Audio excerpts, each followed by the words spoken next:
Maybe I'm going to formally open this. Okay. Hi, welcome to our part two of this webinar. What every parent should know, and what all children should know regarding the situation when religious parents who raise their children in a certain path, when the children do not follow that path. So last week, or not last week, but 2 days ago, we spoke a message that was directed to parents. And as promised, tonight we're supposed to have the message that is directed to the children. I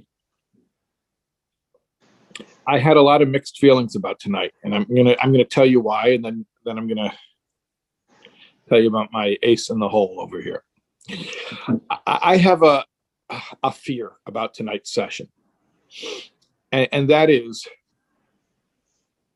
it's one fear, but there's two aspects to it. One aspect to it is, well, basically, the commonality between the two things is I'm afraid of tonight's the content of tonight's session being used in a hurtful way against people. So the two aspects of that are, one is, I know that if you heard what I said last week about, people who have left the religious community, there's always some level of emotional trauma involved in that. And whether it's, the trauma that caused them to leave, or the trauma of leaving, or the trauma of the reaction that people have when you leave, or all three of them, or, the intersection of all three. The point is, it's an emotionally painful thing. It's not so simple. It's not a fun thing. And the process, the journey to find some level of peace and stability is just that. It's a journey. And therefore, I'm really worried that there are people who are in the early stages of the journey who are going to hear some of the stuff we're talking about tonight, and they're going to feel pressured, and they're going to feel guilted, and they're going to feel all of the rejection that is pretty much the hallmark of their experience in the community up to this point. So when I'm going to talk about things that kids, I don't really mean children, but children of all ages, that people who have left the community, and when I'm going to tell you some things that I think you can do for yourself, I don't want, God forbid, anyone to hear that like a should, or like I'm piling more guilt or more obligation that's just going to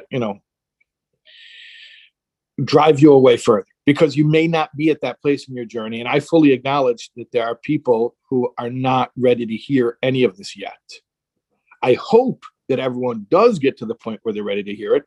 But if you're not ready to hear it yet, I don't want you to be burdened by hearing. So that's the first aspect of the fear.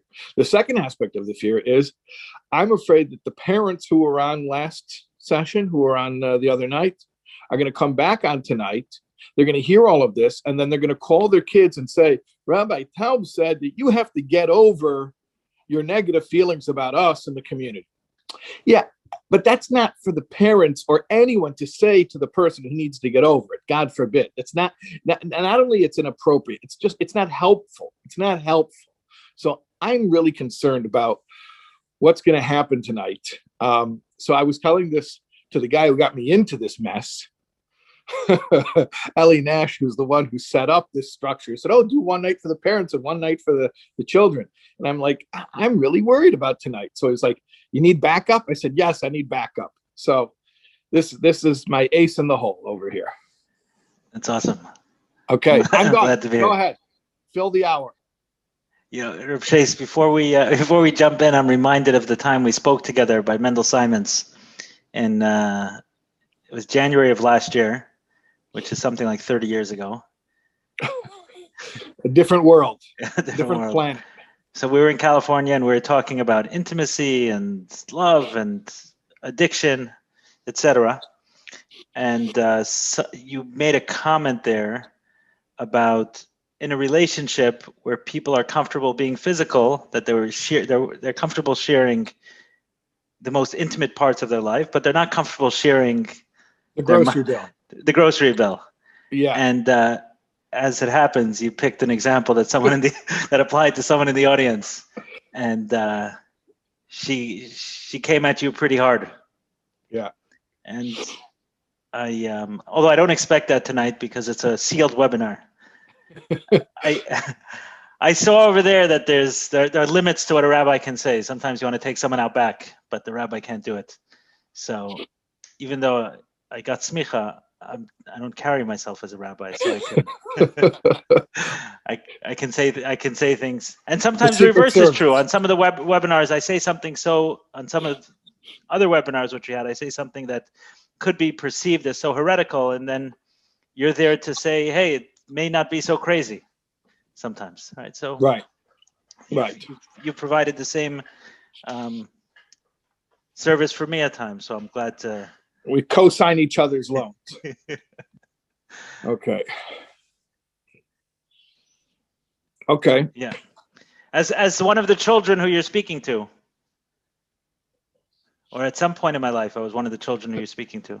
So do you agree, first of all, what I was saying before about there is a journey and there are stages, and there's definitely a stage where it's just not even possible to start talking this way? I think that's true, and there's a further point, is that certain people are the wrong, even if it's the right message, they're the wrong medium for it. So it's not at any point in time that they are. I can tell you with myself, I tell my parents, you had until, depending on the opinion, whether you hold of the Jewish opinion or the secular opinion, either to the age of 13 or 18, to influence my the way I look at Judaism. And that's all. Like, at this point in time, they're not going to have the impact. So I'm sure you've said things that I've been able to hear from you that I was not able to hear from my father. And it was the same message. That was the same message. Right. Yeah, that happens all the time. Yeah. So, and that's okay. Sometimes we're not the right messenger, and if we're not, we shouldn't be the one saying it if we know it's not going to be received. Yeah, and I would say if anyone's hearing this and you feel like this is not resonating with me and I'm not feeling good about this, that's totally fine. And just like allow yourself, you don't have to hate us to not listen to us. You could say, I like you guys, but I'm not listening to what you're saying. That's fine. It's totally cool. Okay, and what about the concern about this stuff being weaponized and it falls in the wrong hands? And then they're going to, the parents I'm most concerned about, going back to their kids and saying, well, you're supposed to get over it and you're supposed to figure out how to forge your own relationship with Hashem. And it's not our fault we messed you up. So even if we did mess you up, you gotta. You're giving away the ending. So listen, I think anyone who's after your warning, regardless of whether I'm here or not, but after your warning, and in general, if after listening to the first part or your message or your message overall, even if this turns into a snippet, even if someone takes 2 minutes of a snippet here, but they know who you are in general, I think if they're using that message and what your message is, I think if they're using that message to beat their kids or other kids or others that they have influence over, if they're using your message to beat them over the head, then I think they would do it without you. You know, don't worry about someone abusing the alcohol in your cabinet. If it wasn't yours, it would be someone else's. Okay. So, okay. You've given the warning. There's a warning on it. Okay.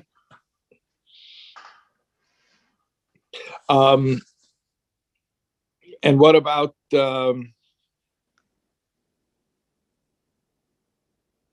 well, I didn't mention this before, but you sort of brought it up about I mean, maybe you answered it already, that maybe I'm not the right guy for this message. Well, you have been the right guy for me and for many others who I know look up to you. So I think you are the right person for this message because it's what you stand for, it's your message, and you've brought a lot of people closer, including myself, to Judaism. I think that your fears, the question is not whether you'll say the right things to the children, quote unquote. I think the question is whether or not some people may misuse what you're saying. And I think there's a third point which you haven't brought up on this call, but there's people at different stages. It's also like I heard your message at a certain time, and maybe you yourself, I wouldn't have been receptive to your message 3 or 4 years prior. But again, that's not your problem, and there's also a recording for that.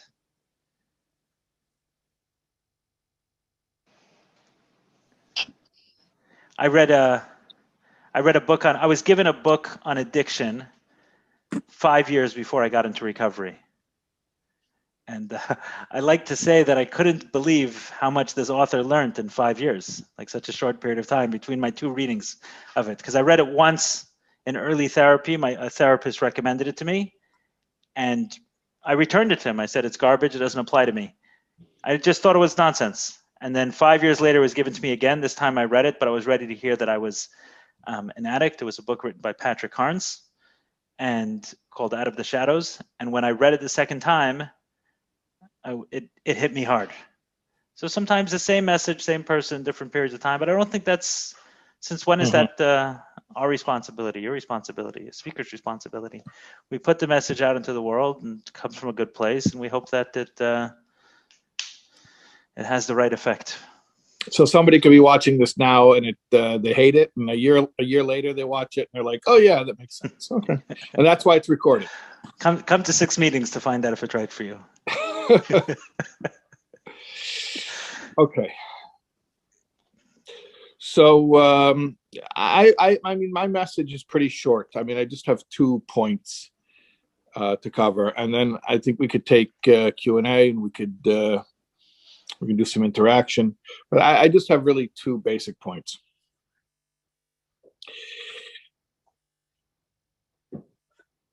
The first, before I even make my points, is that if you didn't hear the previous session, I'm not going to rehash everything that I said over there, but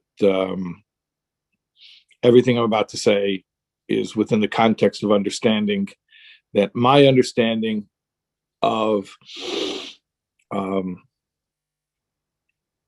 people who leave observance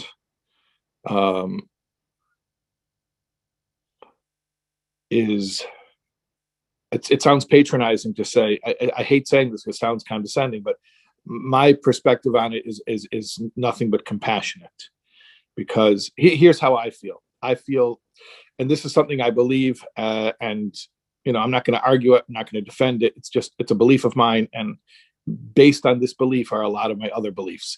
And that belief is that the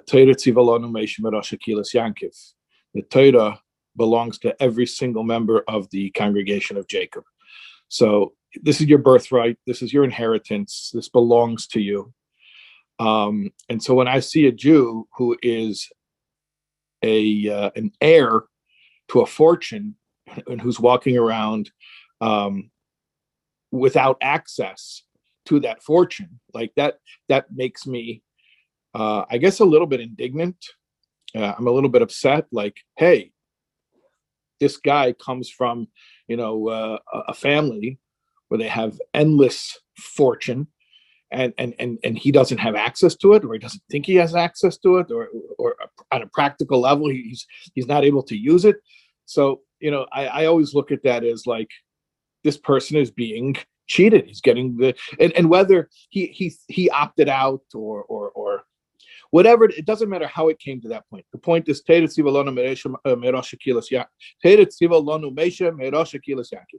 Torah that Hashem commanded to Moshe is the inheritance of every single Jew. And when a Jew doesn't, for whatever reason, have access to that, or feel like they have access to that, it's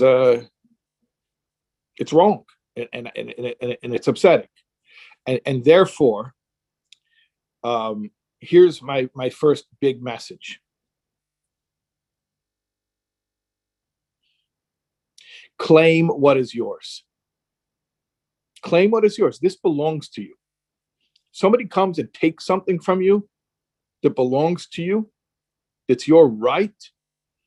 This is where entitlement, maybe the one place where entitlement is not a toxic state of mind.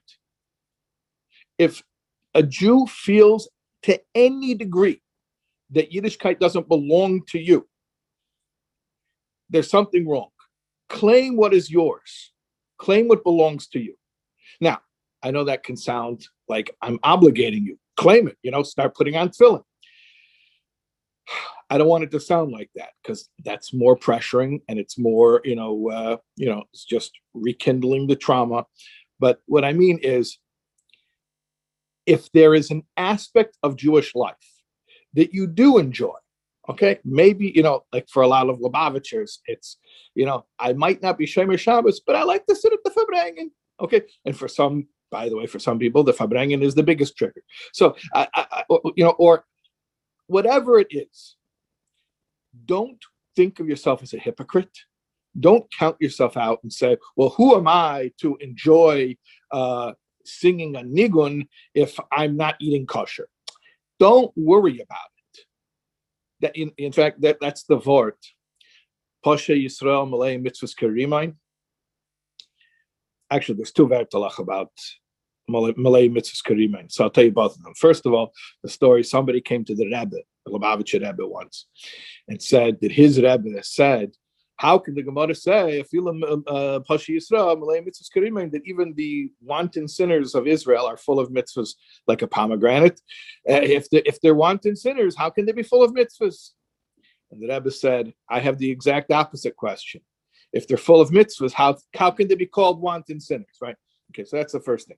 But the second vort I want to tell you. Can I chime in on this one? Yeah, okay.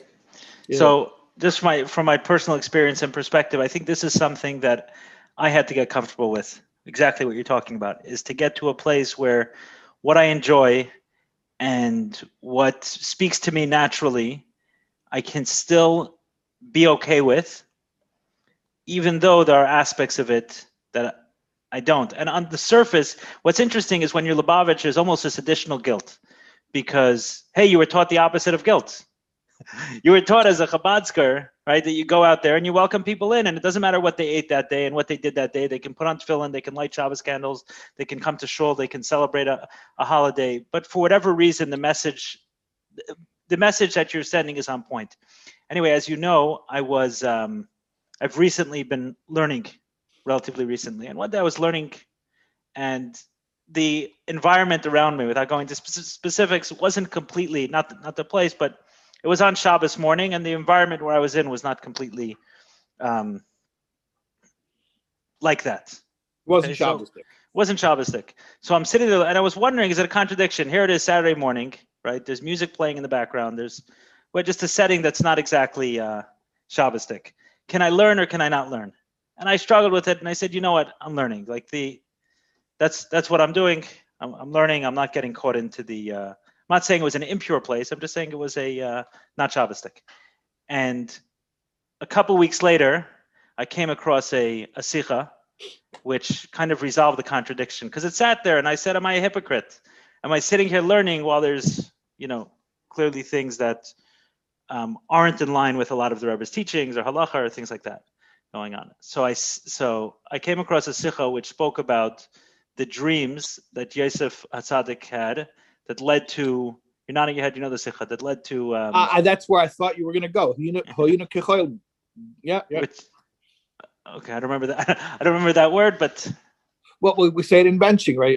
When we say, she was in a right? We will have been as dreamers. When right. We go out of Gullus, we'll look back on the Gullus and say, wow, we were dreamers. That whole... Okay, so I don't remember that. I don't remember that line used there. But the idea was that leading up to Egypt and the exile of Egypt, which the exile of Egypt is kind of the exile of all exiles. It has a component of each one. There were many dreams. There was a dream that got Yosef thrown into the pit that ended up in Egypt. There was the dream that solved the famine. There was a dream that he interpreted that got him out of jail, so on and so forth. So the Rebbe said it's not an accident. In fact, it's a component of exile, that there could be things that are opposites, like in a dream, like someone can be learning. He didn't give this example. Someone could be learning on Shabbos morning with music playing in the background. And they should know that the hypocrisy is the other way, right? Like you were saying, it's not, the hypocrisy is not, how could I be learning while I'm listening to music? it's the learning is the natural state, and how could there be music going on? That's the one that has to be resolved. The learning doesn't have to stop. And after I learned that, I felt like it was a personal message to me that it's okay. I don't have to resolve every contradiction as I do what it is that feels appropriate and that I enjoy, that feels natural to me.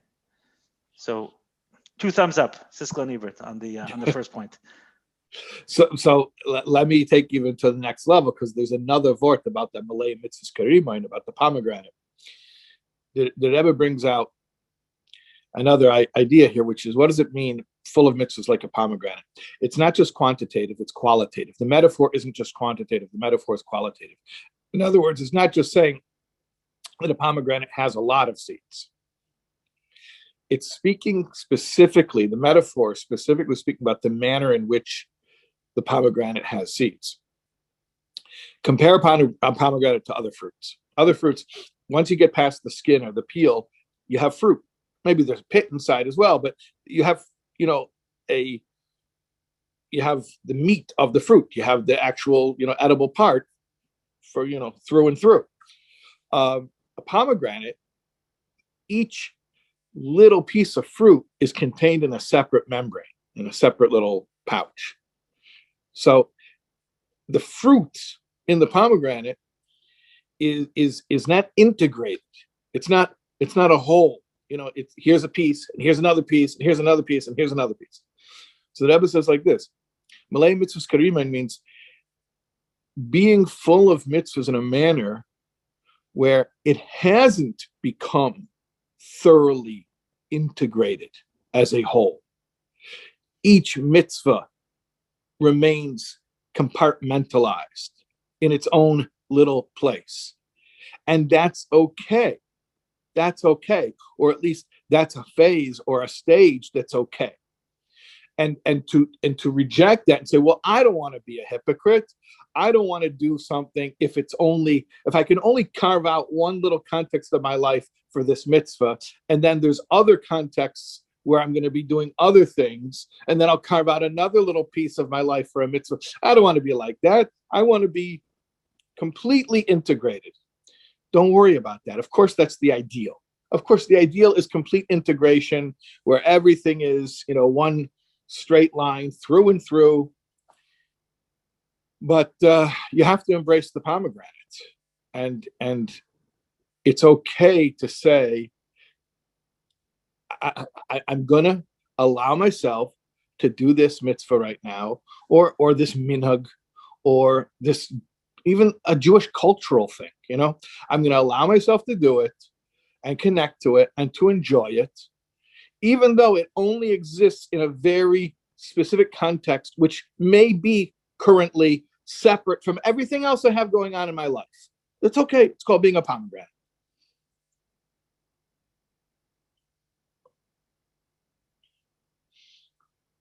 So that's my first point is don't deprive yourself. Don't deprive yourself. Look, this is your birthright. That means if you've got $1 million in the bank and you only want to take out, $20, that's up to you. But don't hesitate from taking out the $20 because you're not going to take out the million, right? Just because you're not going to use it all doesn't mean you shouldn't use as much of it as you're ready to use. Okay. That's my first point. My second point is, in fact, I got this from you, Eli. I mean, the formulation, the way I'm going to say it. You told me a pasuk. You quoted King David. Taimuru kitayv Hashem. Taste, and you will see that Hashem is good.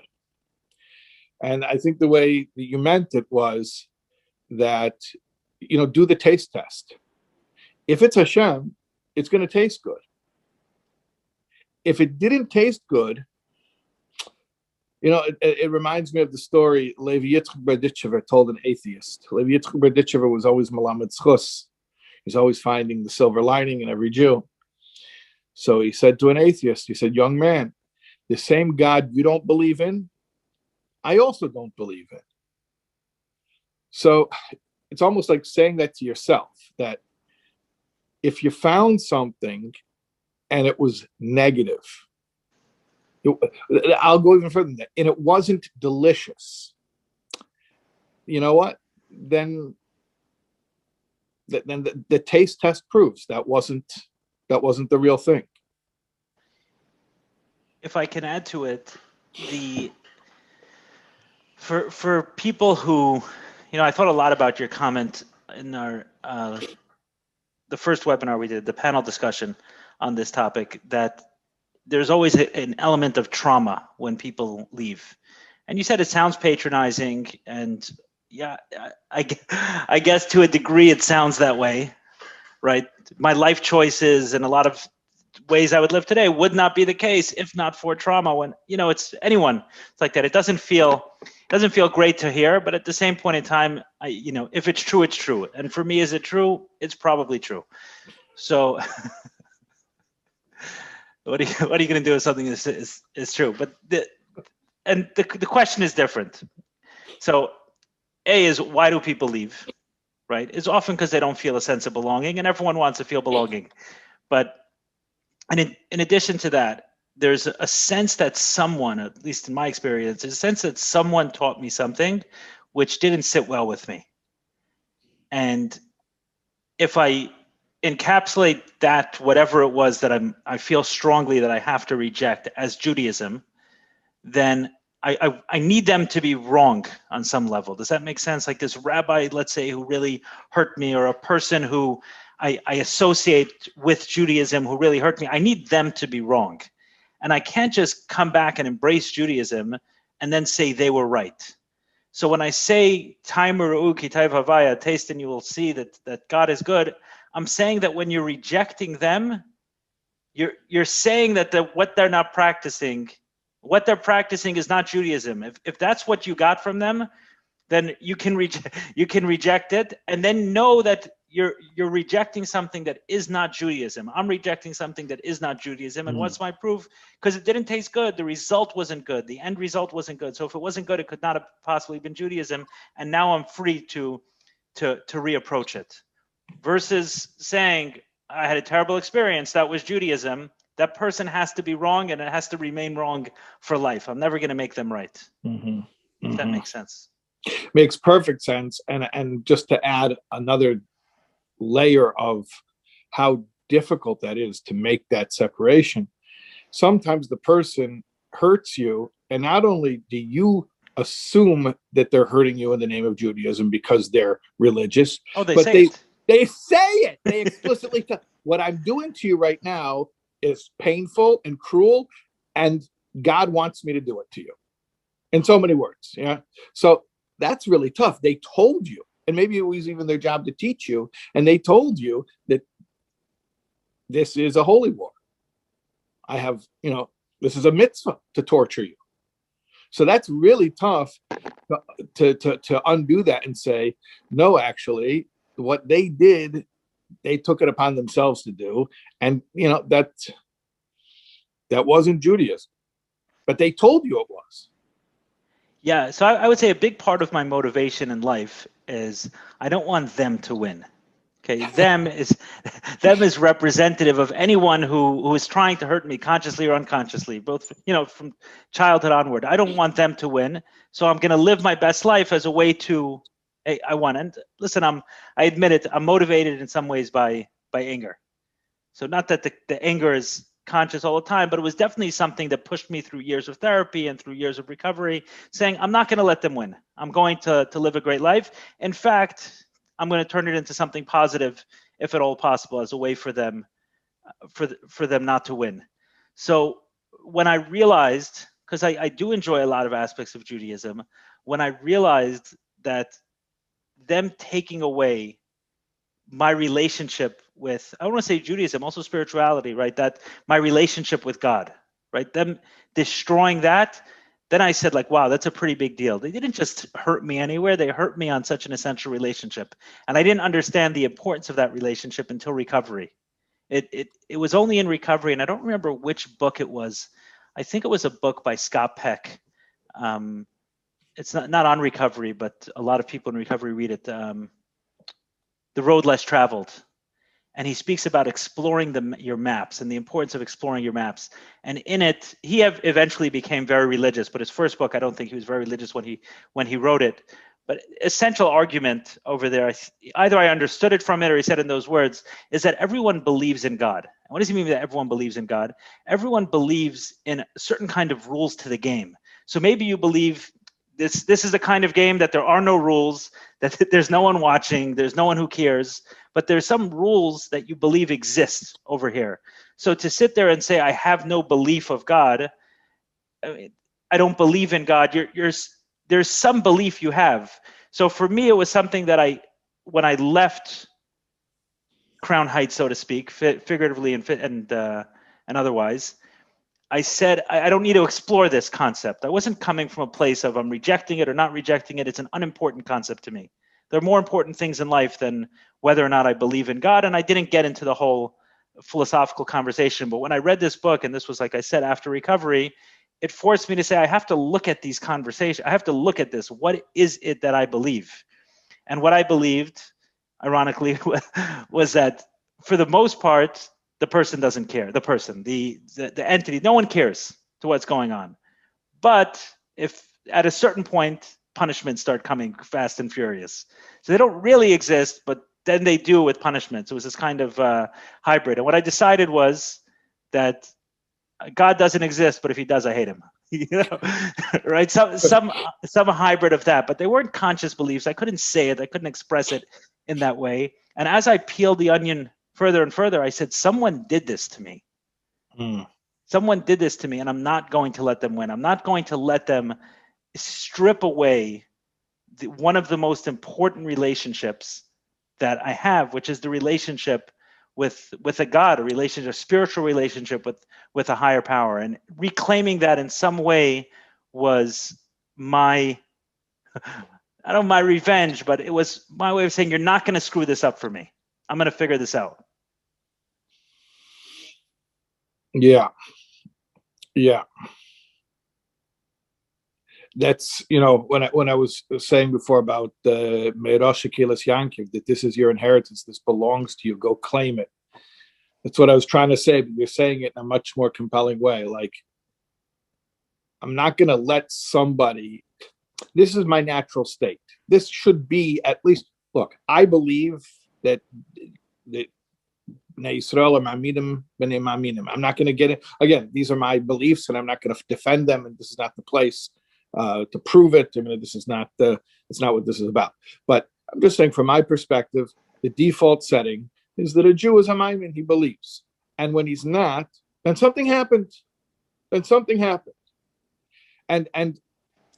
said in the last session, and maybe I was a little bit, maybe I wasn't as careful as I should have been on a recorded talk, although I still believe it, and I'm about to repeat it again. But I compared, our children today who feel cut off. I compared them to Holocaust survivors. That if a Holocaust survivor would tell you, I don't want anything to do with Yiddishkeit because it's too traumatic, because it's triggering. So nobody would, no one would harass this 90-year-old Holocaust survivor.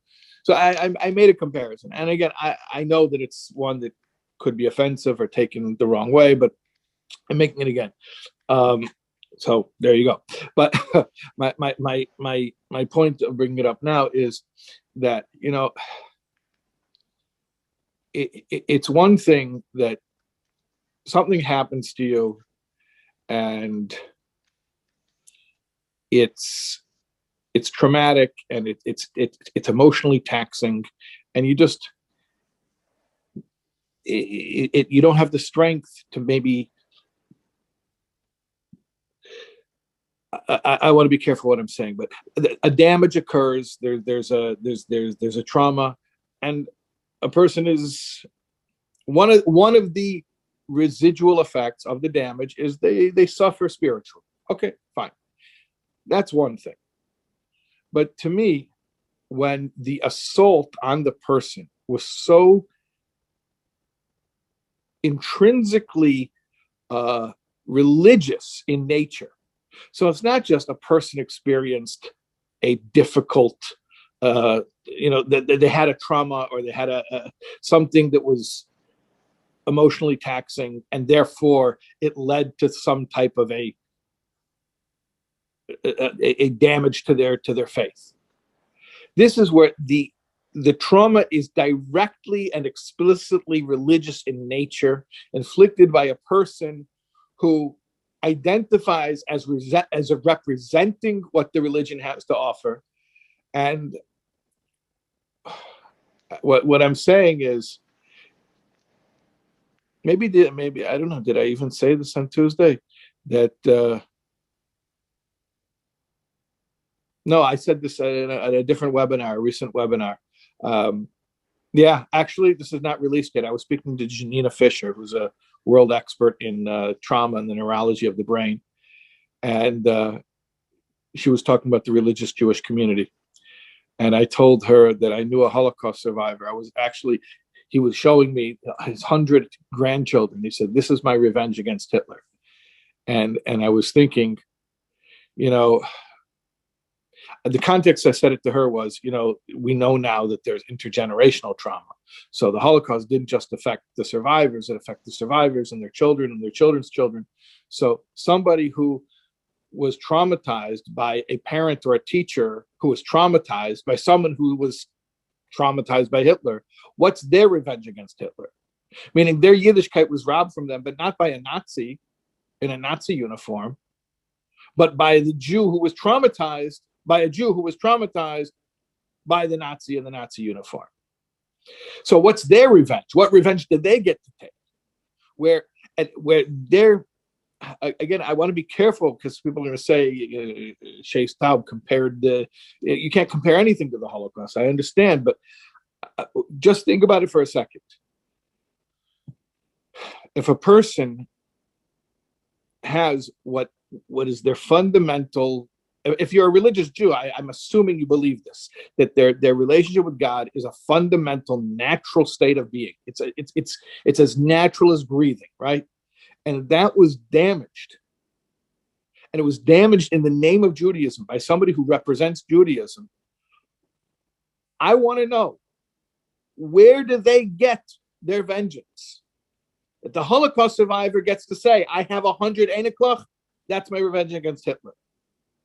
And nobody's going to begrudge him that vengeance. In fact, we all cheer for it. So where is the revenge, quote unquote, of the one who survived the system, came out spiritually damaged, and then reclaims their Judaism?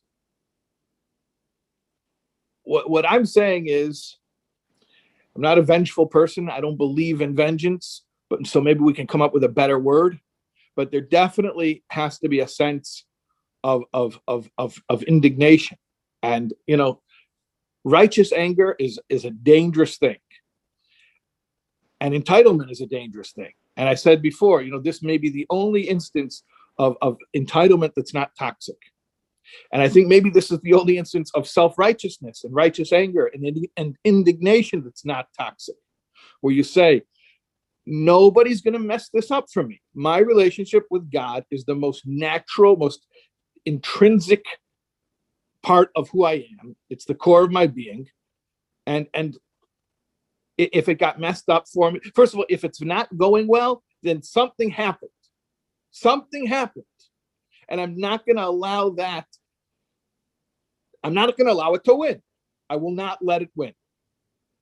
So I don't know if this is necessarily a healthy way to constantly go about life, with that sense of indignation. But I think at least there has to be a permission for people to have that feeling, and to come with a pride and a boldness to reclaim what was taken from them. I don't know. Maybe you could give it different. I want words. to make sure I understand. Because I was thinking back to the way I said it and then hearing the way you said it. So are we, I guess as a rabbi, you have to conflate the two. I have permission, I think, not to. But God and Judaism, is it possible to separate the two in the sense that, okay, someone has been hurt in some way by Judaism, right?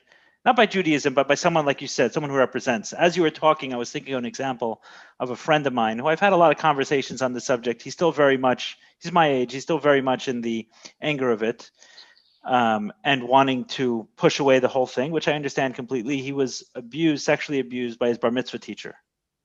So he sees it as, I was doing something for Judaism. This guy was coming from my bar mitzvah. He was teaching me the bar mitzvah. Everything is, you can imagine, right? It's very, very difficult to unwind that one, right? Right. Compared to me, I was abused by a family friend. It was not in the context of something Jewish necessarily. I can attribute it to, I can say side things about it. It was ignored. Not enough people paid attention. You can't say the word sex. You can't say the word sex abuse. But this was very, very, very direct. Like, right. It was his bar mitzvah teacher. So for someone like him, I have to say, listen, Judaism, I understand, right? You're not going to embrace that today. But just because you don't doesn't mean you can't embrace a relationship with a God. Doesn't mean there isn't room for a relationship with God for this person. And it may not come with any practice. But for someone to rob that from you because they destroyed Judaism, can we also say, why do we have to put it all the way to God? That's the way I would message it to him. That's the way I message it to myself. And slowly over time, and for me, I want to say fortunate that I had a sponsor in recovery who was a monk, who's my sponsor. And he told me early on that he said, your healing as it relates to God, which is pretty much the relationship that they work on in recovery, the spiritual relationship that they work on in recovery. He said, you're going to see it come to life through Judaism, which was, at the time, I pushed it away, but it still planted a seed in me as I heard more and more from him, and I benefited more and more from his message. And he wasn't a Jewish guy. In fact, he was a Christian. He was a monk.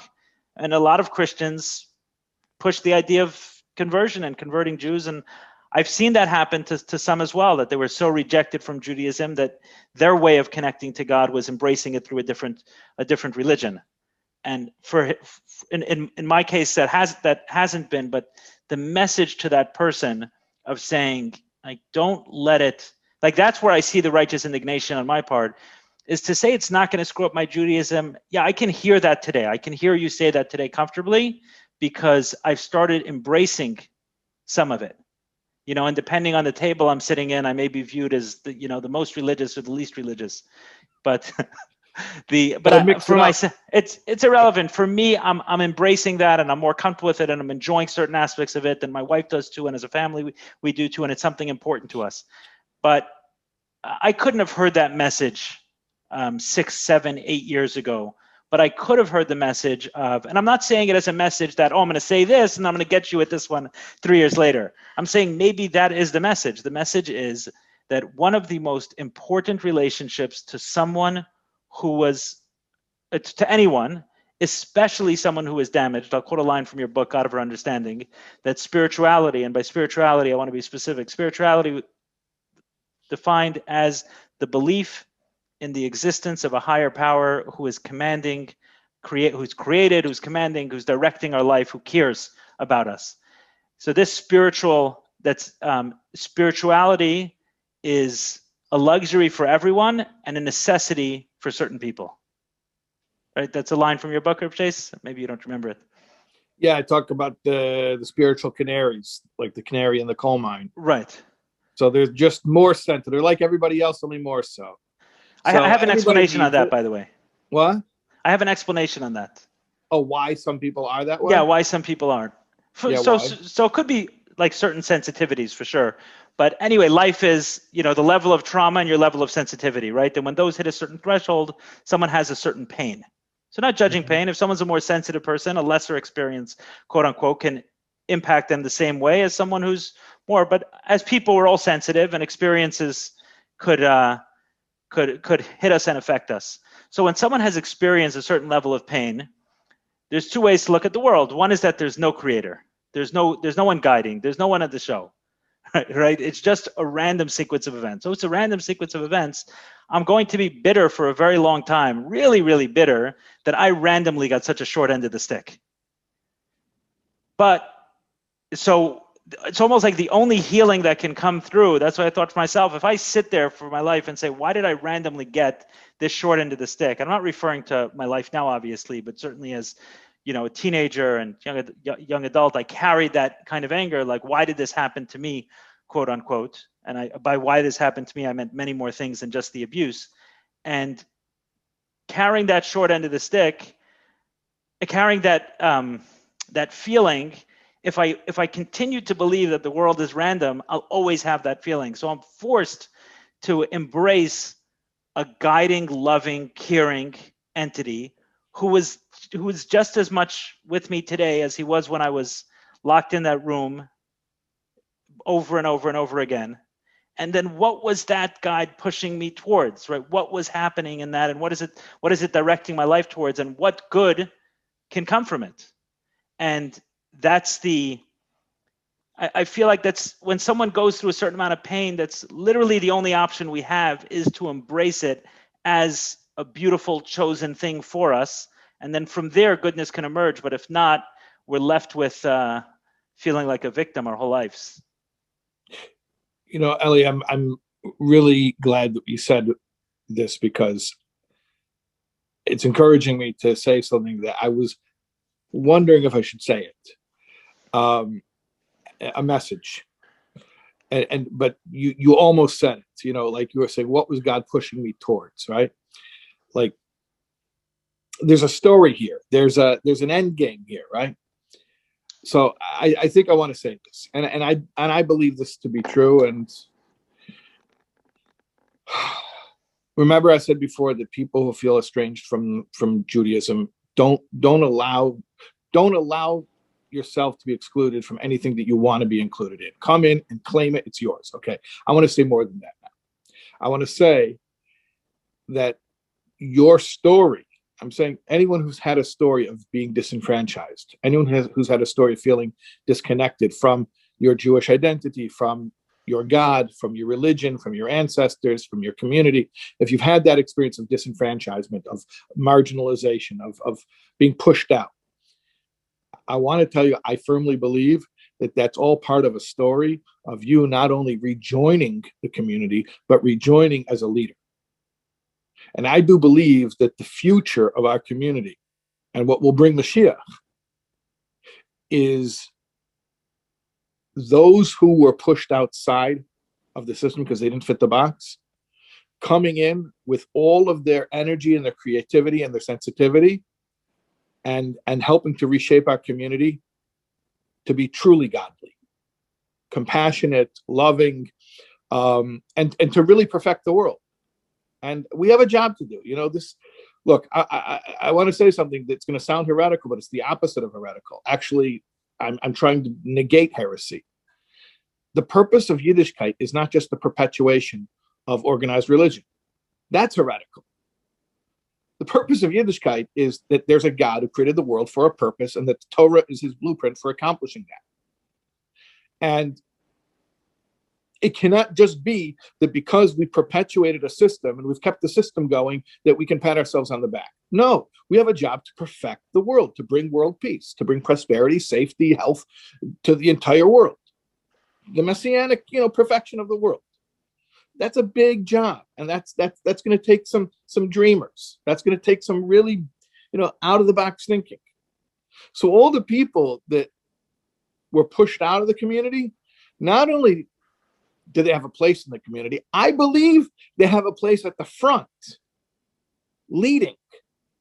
And if anyone's listening to this now, somebody wrote in the questions, do we really think that any of the kids are really listening to this? It's probably the parents from Tuesday night listening again tonight. And you're right, it probably is. But the parents can hear this too. I want you to know, parents, if your parents I do think so. Yes, I do think so. That what? That the people that they're listening. Yeah, I think a good percentage of the listeners on this call today are coming from that side of the table. Yes. Okay, so I want you to know, if you're from that side of the table and you were pushed out of this community, I want you to not only come back and claim what's yours, I want you to come back as a leader. So what does that mean practically, and what does one have to do to claim this leadership status? the Lubavitcher Rebbe was very big in deputizing people and making people shluchim. Making everybody a shliach. Everybody has a mission. So, if you're a Lubavitcher, I think it's a lot easier because Lubavitchers already have that mentality of, you see, even a Lubavitcher who's not religious, but like if there's something Jewish going on, like he could be like the organizer of it, like just like ingrained, right? Step up, whatever it is. It doesn't have to be anything specific. If whatever your sphere of influence is, and we all b'hashgacha pratis were placed in different contexts with different networks, knowing different people, different connections. Please, we need you. We need you to be the leader of world Jewry. Step up, and in your way, with your opportunities. What'd you just post on the chat, Ellie? Oh, someone asked for part 1 of the recording. So I just posted here. Yeah. Okay, excellent. Anyways, yeah, I mean, there are endless opportunities because there are endless different contexts that people find themselves in.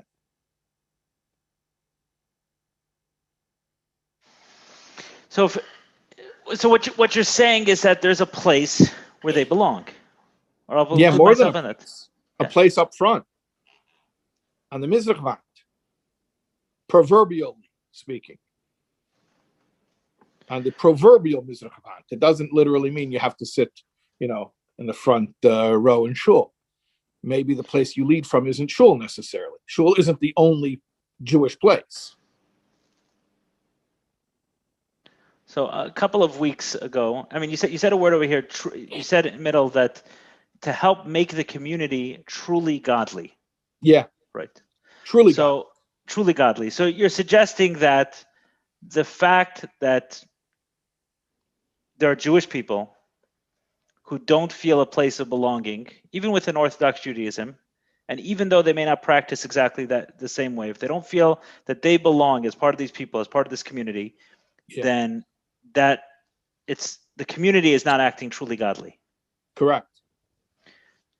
A few weeks ago, I learned a sikha on, I think it was on Haftarah of a Parsha, the same part, I think it's Parshas Kisisa, whichever one has the But Elisha. Elio, right? I mean, Elio, Har Carmel, yeah. Yeah. So he said, it was probably from everything I've learned to date, the harshest I've heard the Rebbe speak about the dancing on two sides of an issue. And I was wondering if, because it seemed so I'll just explain it for those who aren't familiar with it. So Elio Navi says to the people who are serving the idol. You're Elio. That's my name, but not the. Navi? No, I say I'm Elijah the prophet, but prophet spelled Profit. That's good. That's good. It's a good line. I'm joking. If you ever do business in the Bible Belt, you got to use that line. So Elio Navi is talking to people who are serving Baal, right, the idol at the time, and he says, "How long are you going to dance on both sides? If it's Baal, it's Baal. If it's God, it's God." So it's a very obvious question. What do you mean, how long can you dance on two sides? How long are you going to serve Baal? Come over to our side and serve God. That should be the obvious question. And what I understood from the Rebbe's explanation was that the people who are serving Baal completely, Elio Navi understood that they're very committed. They're committed to something else. So if I need to take someone from a commitment to something else towards a commitment to God, I just have to explain to them the truth of something. I can get them to that place. But the people who are very difficult to change are the ones who are dancing on both sides, who one day are serving Baal, one day are serving God, back and forth. And they tell them, so, hey, I serve God. Look, on Tuesday I was here. On Thursday I'll be there. Shabbos afternoon I'll be eating this. It's perfect. It seemed to be a very strong rebuke of this idea. And I wonder if a lot of the people who rejected or who left Yiddishkeit is because they sensed some of this dancing on two sides, and they said that's not for me. Like, that's not what I want, and they went searching for more. But oftentimes they're the ones who could become the best evangelist for truth when they find it. Yeah, You know, Psech Hashtei Sifim means basically a user. So, meaning whatever I think is going to work for me right now. So if I think Yiddishkeit will pay off better right now, so I'm going to put on film. If I think Baal can pay off better right now, no loyalty, Right. Like, loyalty, there's a loyalty. To myself. To yourself. Right. My self-interest. Right, exactly. Yeah, exactly. So that's obviously, a dangerous attitude and doesn't really, you can't really progress anywhere with an attitude like that. There's nothing higher that you are aspiring toward other than just self. So, it's self feeding into self, which is, a cyclical. So let me ask a question this way. If you believe, and you have children as well, right? If you believe that your way is the truth and the right way, when you're seeing someone who's not doing those things, so the only option is to say that, okay, they're leading a life that's not good, but I'm not judging them for it. I'm saying from your perspective, I'm not judging them for it. I feel compassion for their mistakes. I mean, that's the only thing you're saying. You're not saying that, okay, this is my life, my choices, their life, their choices. You are saying that, but I'm saying it's not I guess just by living, you're profoundly rejecting their ideas. But you're saying I'm rejecting their ideas, but I'm accepting them. But then how do they have room to be a leader in your world? Because is it only when they come back completely? Come back completely? Who came back completely yet? Nobody's there completely. So here's my question. We have rabbis who are careful to sin in private. So they're allowed to be rabbis. And I'm not trying to be cynical and I'm not trying to imply that all rabbis are secretly doing terrible, immoral things. Not all rabbis, not even most rabbis. Some rabbis, yeah, it is true. There are some rabbis who are doing terrible things. Some, yeah. But no, most rabbis are, pretty decent people, I think. Okay. But they're generally careful that whatever sins they're doing, they're not advertising it. Okay. So somebody whose sins are more public, whose lack of, I don't even call it sin. It's such a Christian word anyways. Let's say their lack of following through to their commitment to Judaism. Okay, yeah, I'm Jewish. I'm not another religion. I'm Jewish, right? But what's my degree of commitment? I can't say it's 100% because, I messed up, right? I didn't do what I was supposed to do. So those people are allowed to be leaders, and they're allowed to be educators, and they're allowed to be rabbis, and they're allowed to lead our community. But they're not perfect. So I don't understand what's the threshold? Like, at what point are you not allowed to be a leader and act for the common good? Like, at what point do we say, well, you don't have anything to offer? Well, I think it's when one is publicly acknowledging that way as the way, as the way, right? The way written in the books is the way that I'm publicly promoting, and someone else is not publicly promoting that way necessarily, right? I'm certainly not. So then there's a difference between somebody standing up and being an arbiter of what is Jewish observance. So obviously, for that, we need somebody who's correctly, faithfully portraying what Torah says and demands and teaches, and somebody who isn't going along with that shouldn't stand up and say, I'm going to be the one to give the class. Okay, no, you shouldn't be the one to, but does it mean you have nothing to contribute? I'll give maybe this sounds cynical, but let's say a person's way of being a leader and contributing in the community is philanthropy. Their money's good. And what if they say, I'm not observant, but I'm not observant, but I want to support Torah causes. We won't take their money? We'll take the money. Of course. So is money the only way that a person can support a cause that they may not personally be living consistently with?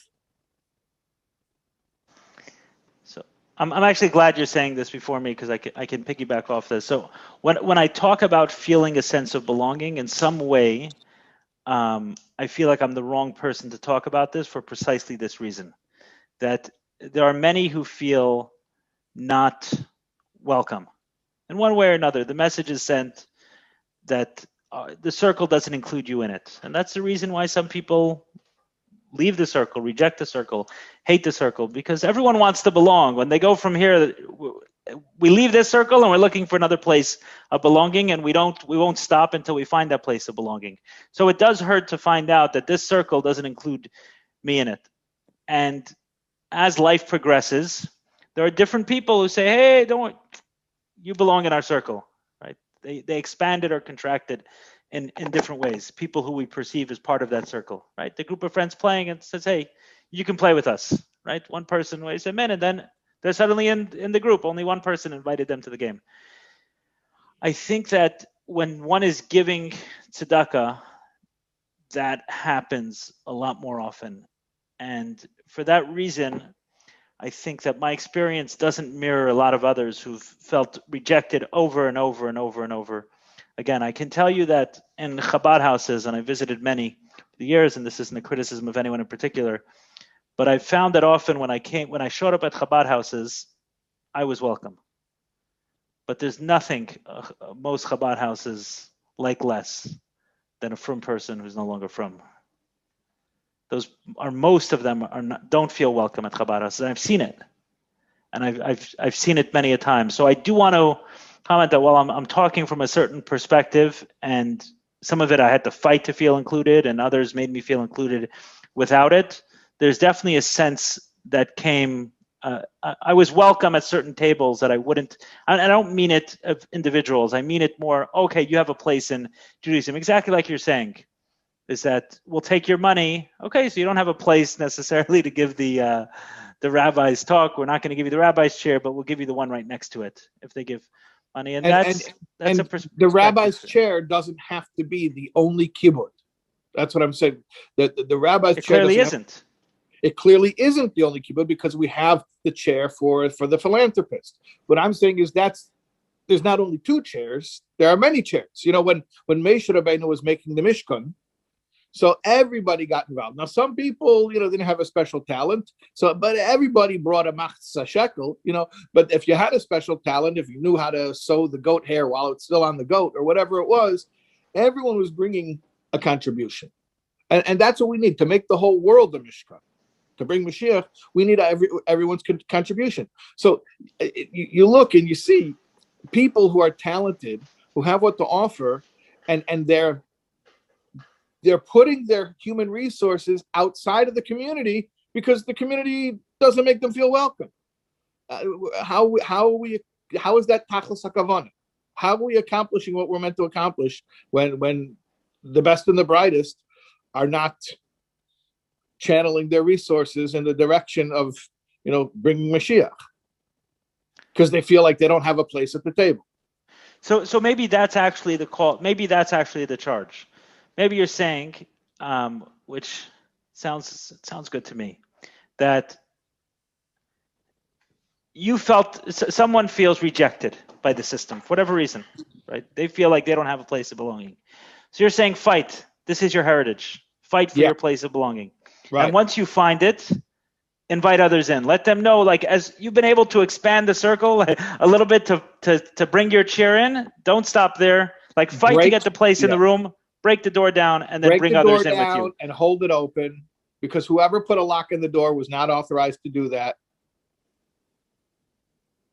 Hold the door open. Yeah. And then as people are coming in, you direct them and say, go sit at my table.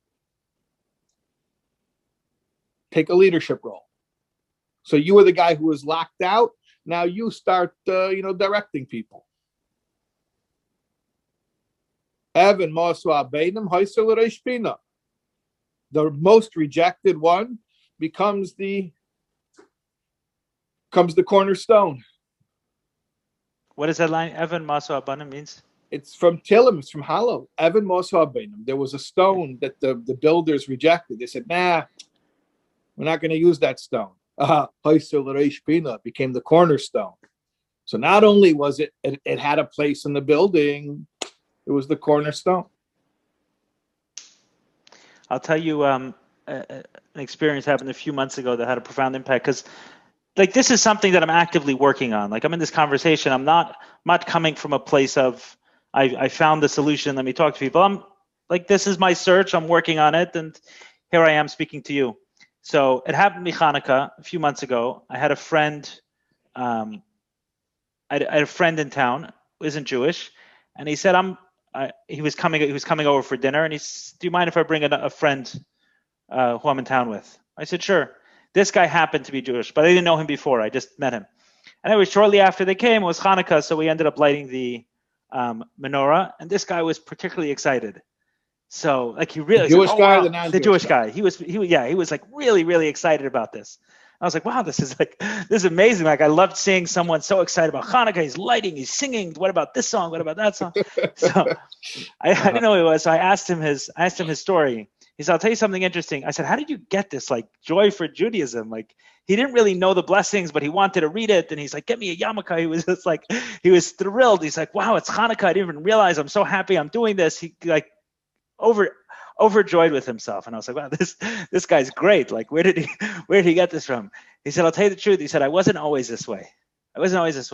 He said, I grew up, he's probably about 60 or 70. So there was some light Judaism around him growing up, enough to want no part of it. Whether it was Sunday Hebrew school or something else, enough to want no part of it. He ended up, ironically enough, so he was married, had a number of kids with his wife, and then he ended up divorcing her. She was Jewish and marrying a non-Jewish wife.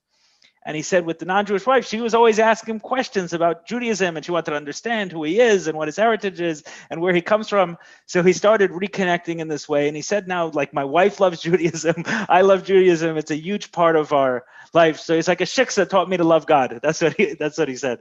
It was interesting to me, but it had an impact on me. I should say he had an impact on me when I saw someone who was so comfortable, fully embracing the joy of Judaism. Well, at the same time, I mean, he was married to a non-Jew, right? At the same time, there were parts of his life that were exactly the opposite. And not only wasn't it a contradiction for him, it was like the reason it happened. He's like, a shiksa taught me how to love Judaism and how to love God. I mean, it was a very interesting experience for me, and it was heartwarming to see someone who was able to get past all of their baggage and just embrace a relationship with God.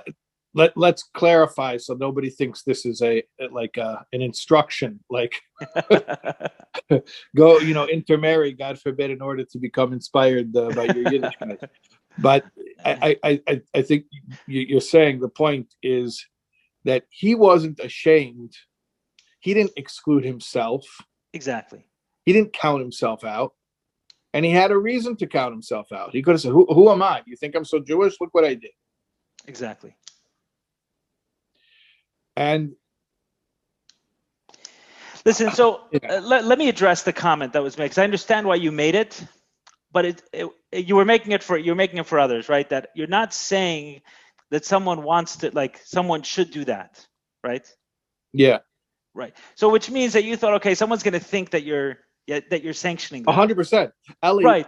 I know these people. Right. Someone's going to listen to this and they're going to say, Shais Taub was on last night with Eli Nash, and they said if you go intermarry, that'll help your Yiddishkeit. Someone will say that. Right, but you're saying something else. You're saying that your soul doesn't want to intermarry. Like your pure soul doesn't want to. It has nothing to do with the taste or not taste. It's not like, what I often say, if you're so worried, if someone tells me, you can't try Pepsi, but Coke is so much better, I'm not going to believe him. Meaning, if they're so worried that I'm going to taste Coke and I'm going to find out that it's better than Pepsi, or not, if they say Coke is better than Pepsi, but you can never taste Pepsi, I'm not going to believe them. So, meaning that reaction sometimes comes from someone who doesn't really trust They're not buying their own story. They're not buying their own story. I can tell you in recovery, for example, I've seen people come into meetings, like say the most horrible things about recovery, and will always smile, shake, shake their head. It's like, it is what it is. Someone can be in a bad mood. They come to one meeting. They're there because of a court order or because of their wife's order or something else under the sun. And they say what they say about God. They say what they say about the program. They say what they say. Let me give you a practical example. So I was in a meeting, and someone repeats that he was watching TV with his wife the night before, and there was some famous therapist who said there's no such thing as being addicted to anything sexual, not porn, not anything else. It's just an excuse men give when they misbehave. This was a big therapist, Dr. whatever, one of these, Dr. Drew or Dr. something else. So when I heard this was like early, I thought the rest of the meeting, everyone's going to defend this point and prove how they know that it was real. No one addressed it. When the guy said it, a few people laughed. There was nothing to prove. There was absolutely nothing to prove, because everyone had the experiences that they had, and the experiences that they had, if they wouldn't be in the rooms if addiction wasn't real. So what I'm saying is, if that comment brings up that reaction, I can't hear you. I'm not sure if. Yeah, can you hear me now? Oh, no, I do. If that Eli, comment brings up that reaction, that, oh, so someone's going to go and marry a Jew. But what you're saying is something else. You're saying that a Jew in his pure form wants to be included and wants to do these things. And if they're not doing it, it's a sign of an imperfection. You don't need an excuse to go there. Your example of sitting in a meeting and somebody saying something that is quote unquote heresy to the program, and nobody felt a need to rush to defend it. You know why? There's a little bit, it's a lot different, because that was a meeting. There were no outsiders there. So if you and I were sitting and you told me that story, I would not feel the need to point out, obviously you're not instructing anyone to intermarry, because we both understand the purpose of it. But the problem is that this is an open meeting, and there are people who are listening who, I'll agree with you. There are people, and I'll up the ante, I'll take it even further and say that there are religious people listening right now who actually believe that they're missing out some way or somehow in the way Yiddishkeit limits them, and they're angry about it. Right. And yeah, and then they get indignant when we hear people giving a free pass to those who are not observant, because they would like to also be not observant. So I have to be mindful of the fact there are people listening right now who get jealous when we talk about sins. See, you know, I'm not jealous. No, meaning I wasn't questioning the comment. I was commenting on the need for the comment. I wasn't saying that the need that isn't there. I was commenting on why the need was there. The need is there because people are not totally bought in. Right, exactly. So I was commenting about that. 100%. Yes. They're not totally bought in, because anybody who hears that and says, "Oh, they were speaking lightly about intermarriage," that reaction comes from not being fully bought in. Because if you were fully bought in, you would know there's not even a hava amina, not even a how do you say that in English? It wouldn't even occur to you that that's a prescription for a Jewish person to intermarry. Right. So the only way you could even have that error is if you're not fully bought in. And by the way, this is one of the things, exactly what you're talking about is one of the things that I picked up on, like watching in, like as a teenager and seeing some of these interactions where it felt that way. It felt like this jealousy of people who were able to throw it all away. And I'd understand that if this is the top of the hill, if this is the truth, then what is the jealousy? What is the jealousy of? I'll tell you even more. When people suggested to me that I've had people suggest to me, you're not worried about your business, that if you don't keep Shabbos or something like that, you're not worried that you would lose your money. And I said, well, what sense would that make? Like, why would it work that way?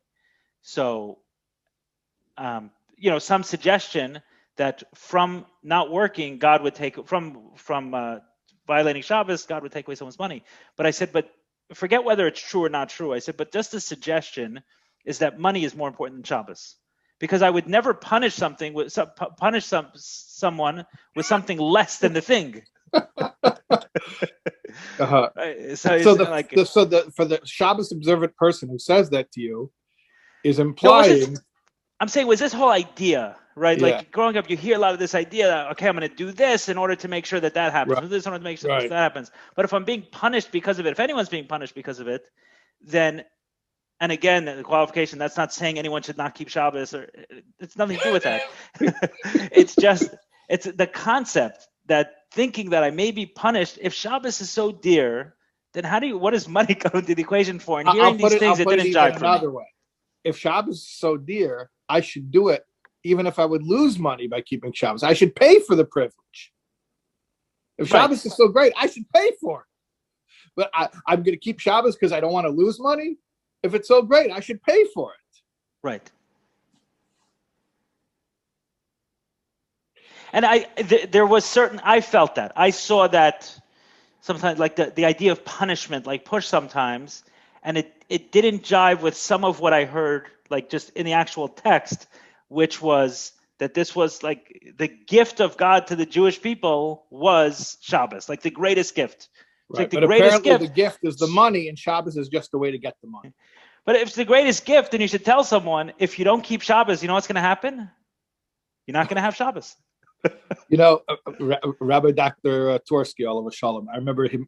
He one time he said, there's a Chassidish sefer called the Bnei Yissaschar.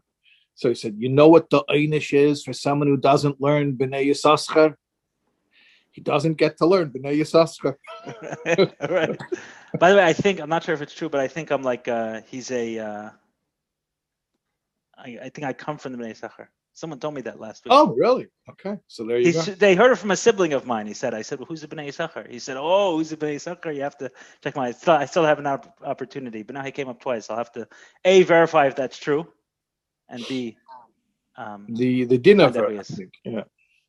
But that's the point. And I think that I think that there are certain kids growing up who pick up on those small things, who are sensitive to that kind of hypocrisy, or very sensitive to what Rabbi Tversky said. Like, that's exactly the message. You know what you're going to lose if you don't learn it is you're not going to learn it. Right? You're not going to have the benefit, right? You're not going to go to Disneyland. You know what's going to happen? What's your punishment for not going to Disneyland? I mean, what can I do? It's the best, right? If it's the best, it's the best. So yeah,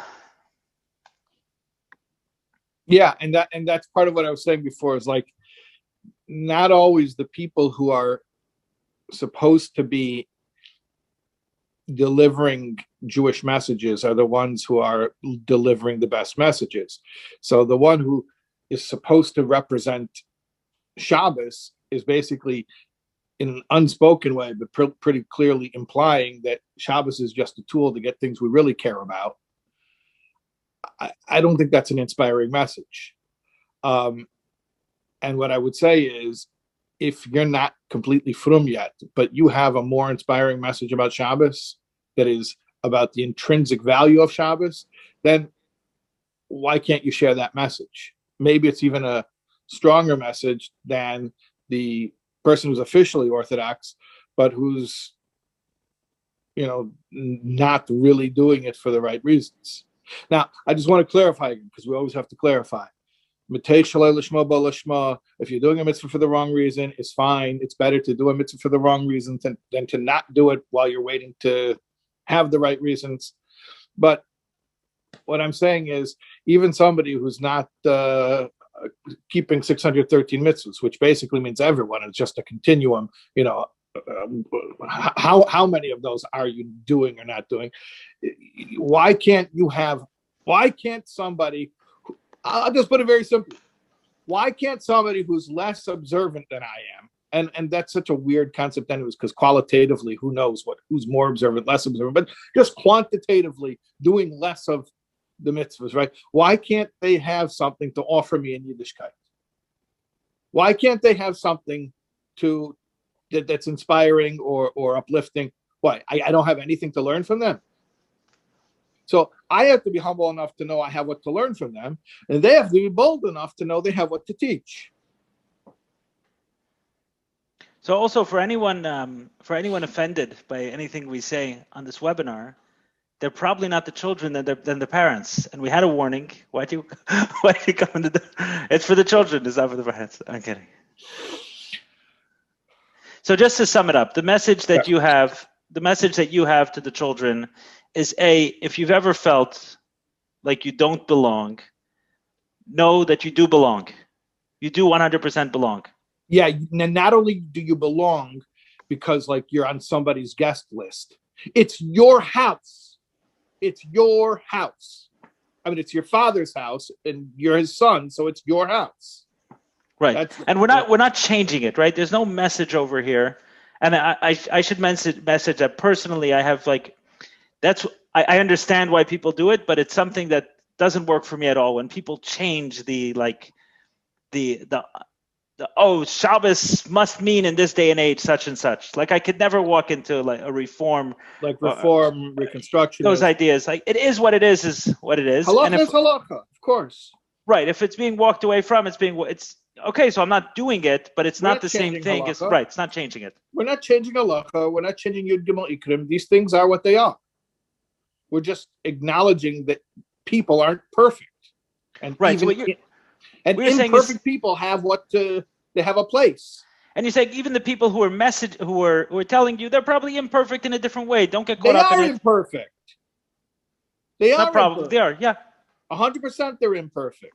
So the fact that they happen to embrace certain things outwardly that you doesn't give them any more belonging than you do. You have as much space in the house as they do.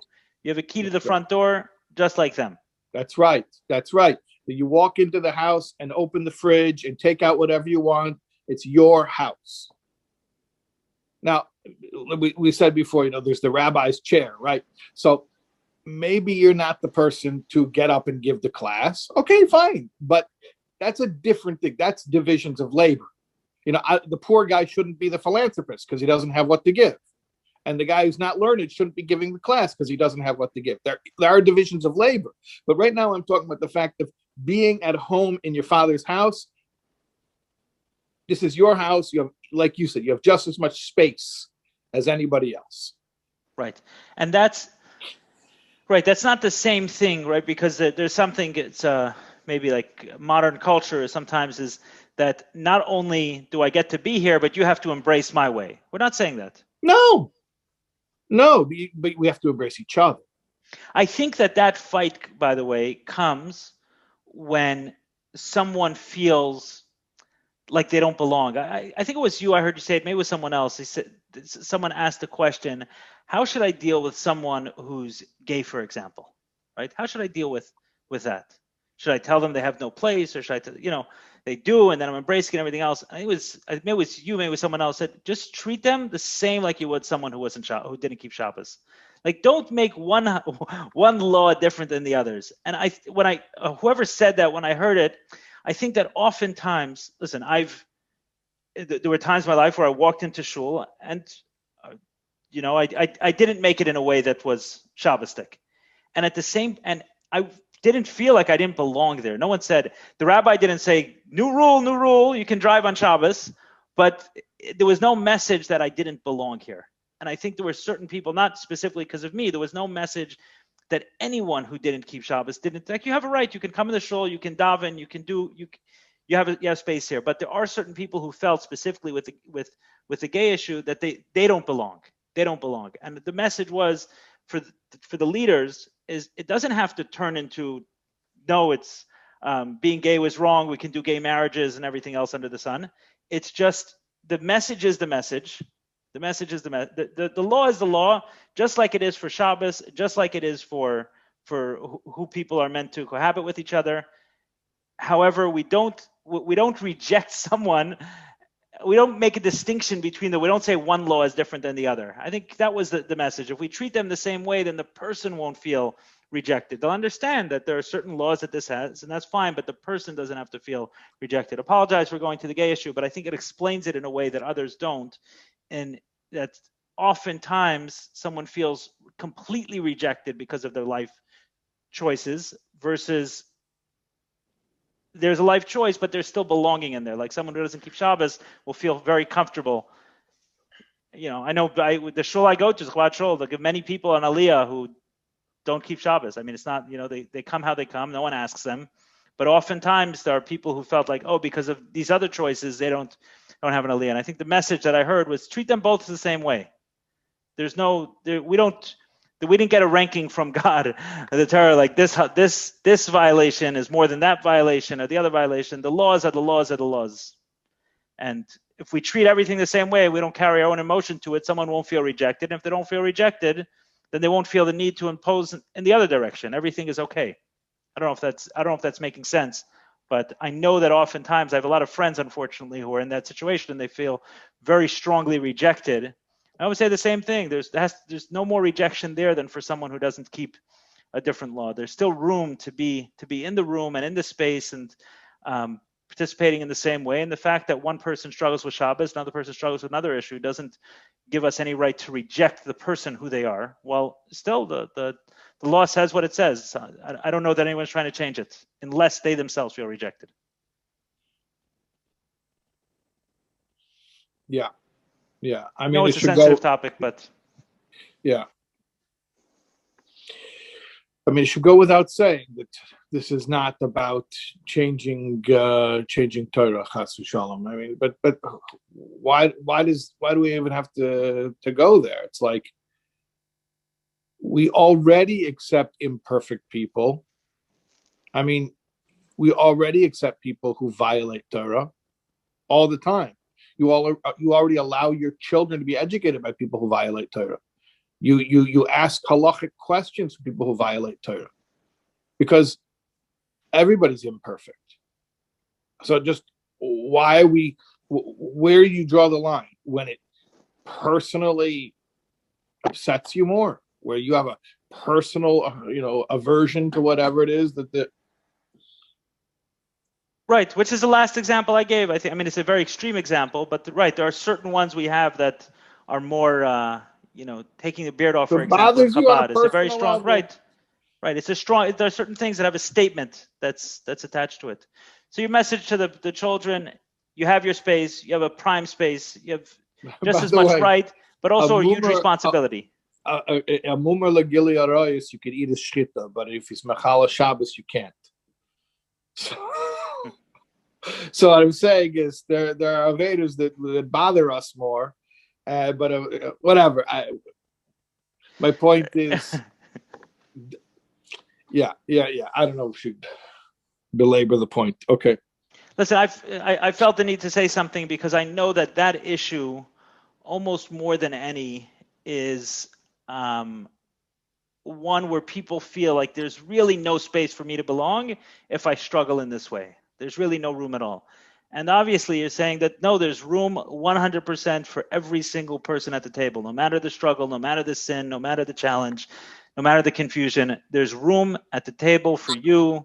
Walk inside, open the door, eat from the fridge, everything else. You are a firstborn son just like everyone else. And not only that, as far as God is concerned, the experiences that you've had are not random. They're specific, which now puts a responsibility on you. Figure out how to break in if you felt like the lock was broken. But you're breaking into your own house. You're not the criminal. You're not the Yes. criminal for breaking into your own house. And then let other people in. Make it easier for others. Yes. That's the overall message. Yes. Yes, it is. Okay. I don't think we'll offend the children saying this. If we offend a few parents, it's my intention.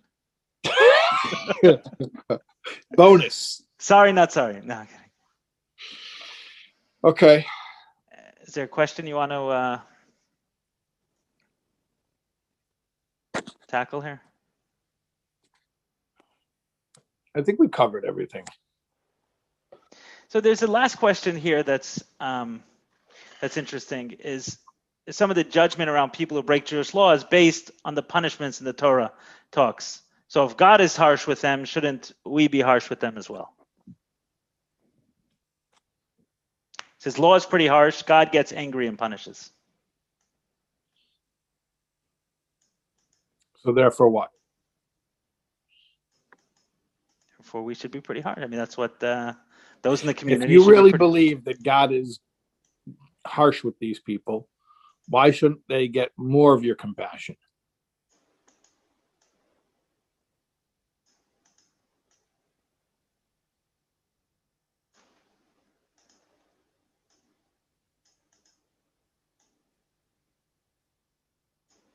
It's a simple question. Why shouldn't they get more of your compassion? What do you want to do? You want to kick a man when he's down? You want to add to their... if you really believe that God has it in for these people, so while they're falling down the stairs, you want to kick them? And let's even say it's their own fault in the way you're looking at it. They were playing on the stairs and being reckless, and then they fell. And as they're falling, you're going to kick them. That'll teach you. So I guess the question is different. The question is, right, what seems to be the question is, isn't that the godly thing to do? So here's people who want to be godly. So is the godly thing to do to be receptive and embracing and understanding and accepting and welcoming, or is it to be punitive as well? Can I answer? I can answer this question quite simply. There's no one else you want to do it to but to your own kid. Anyone else who comes in, you're welcoming. We're talking. I mean, unless there are people, if there are people who embrace the message of Chabad, then you're not saying this to them. You're not saying this to them. You're saying this only to your own kid, or Correct. to someone you feel, or a student, or to someone you feel directly responsible for, or for someone part of your own community that you feel needs this message. So it's like the closer they are to you, the more of the more of your wrath. So if someone's going to take that approach, then do it across the board with everyone. But it doesn't sound like then do it across the board with everyone. But I don't know that there's anyone on this webinar who would say that about anybody. So maybe here's a question, right? I know that I've learned a lot. You have the people who are, and maybe this is like fine tuning the question for them a little bit. So you have someone who's Tinak Shanishbar, is that the word? Tinak Shanishbar ben Hagoyim. He was captive, kidnapped. Yeah. Okay, so we have someone like that who we feel compassion for, but someone who's part of the community and saw it and was close to Yiddishkeit and the Rebbe and everything else. So maybe they're not in the same category and they don't deserve our compassion. Maybe that's what the question is. Yeah, they deserve more compassion, because the person who grew up without a Jewish education has a clean slate. The person who got one and it clearly didn't work out, because you see the results. So now he has a whole bunch of negative associations to overcome in order to come back. Right. So that goes back to basically the first statement you said. Your premise when you see someone who grew up from and is no longer from is that they're Tina Shanishbar squared on steroids. They're like the most, because they had an experience that was negative and someone told them it was Judaism. They're the kid who was molested during his bar mitzvah lessons. Correct. Meaning when you see someone, that's your assumption. And anyone who came on late and thinks you're using that as a hyperbolic or rhetorical turn of phrase, that's an actual example of a friend of yours that you're using. Correct. You're not trying to be inflammatory. No, I'm using an actual example. So I'm saying, so your assumption basically is that when you see someone who grew up feeling a sense of belonging to the Jewish community, and then leaves it because they don't feel a sense of belonging as part of the community, then they had a moment like that for them, a Tinik Shanishbar moment, where someone, all right, and then once you see that moment, once you see that the end result, you're saying, I know that existed, so because that existed, of course I'm going to be compassionate, understanding, and the acceptance comes from that. Without that belief that you have, then maybe you'd arrive at the same conclusion as them, that someone deserves harsh punishment. Somebody's writing in the chat, is this New Age Judaism accepting sinners? You know, Look, all I can tell you is that we have a story that the Mezritcha Magid, who was the Talmud and Memale Mokim of the Baal Shem Tov, once told Rabbi Melech,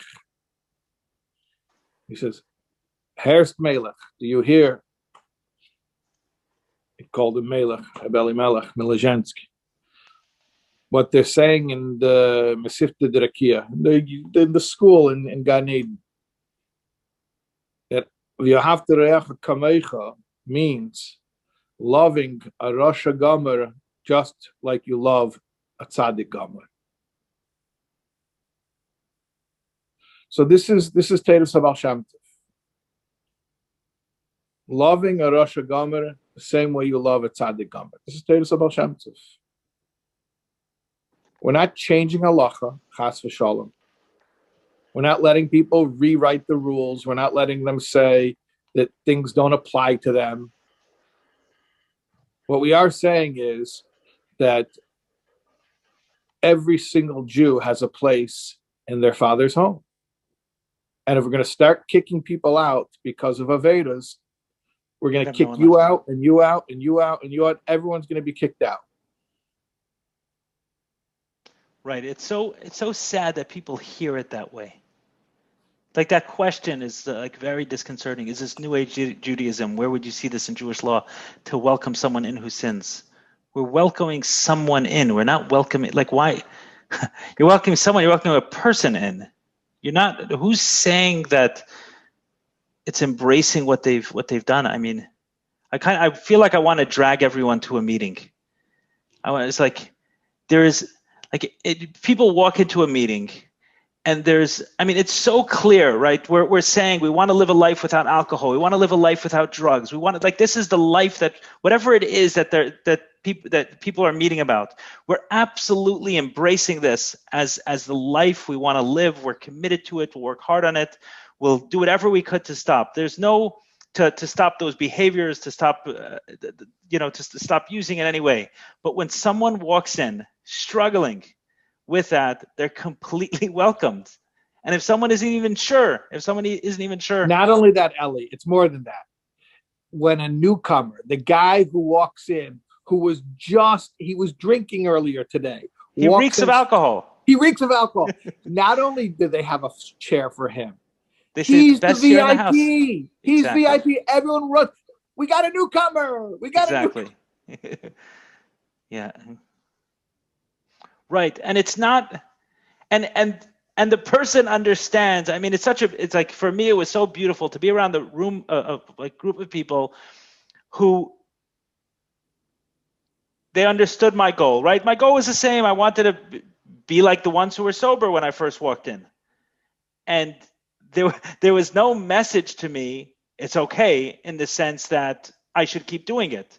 But it's that if I did it, then I still have a home. I always felt accepted, no matter how many times the slip was there. There was this ability to break between the two. And I guess what happens is you're saying, okay, if a guy walks in for the first time off the street, reeks of alcohol, then I get it.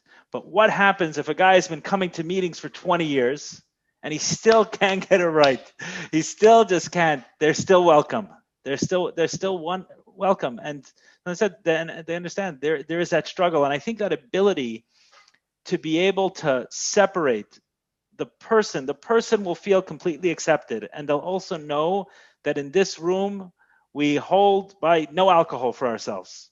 And everyone who's in there, we hold, but that is the standard. There is no nobody is thinking that because they let this guy who's drunk into the meeting, now they don't care about. Now we can drink.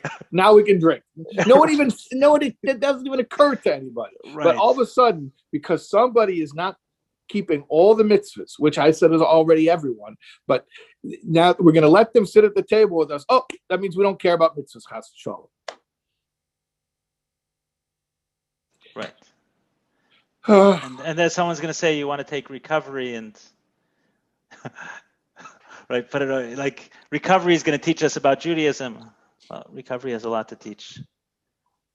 I became closer to Judaism. Let me say it this way. I became closer to Judaism from recovery than I did from the things that people are calling Judaism.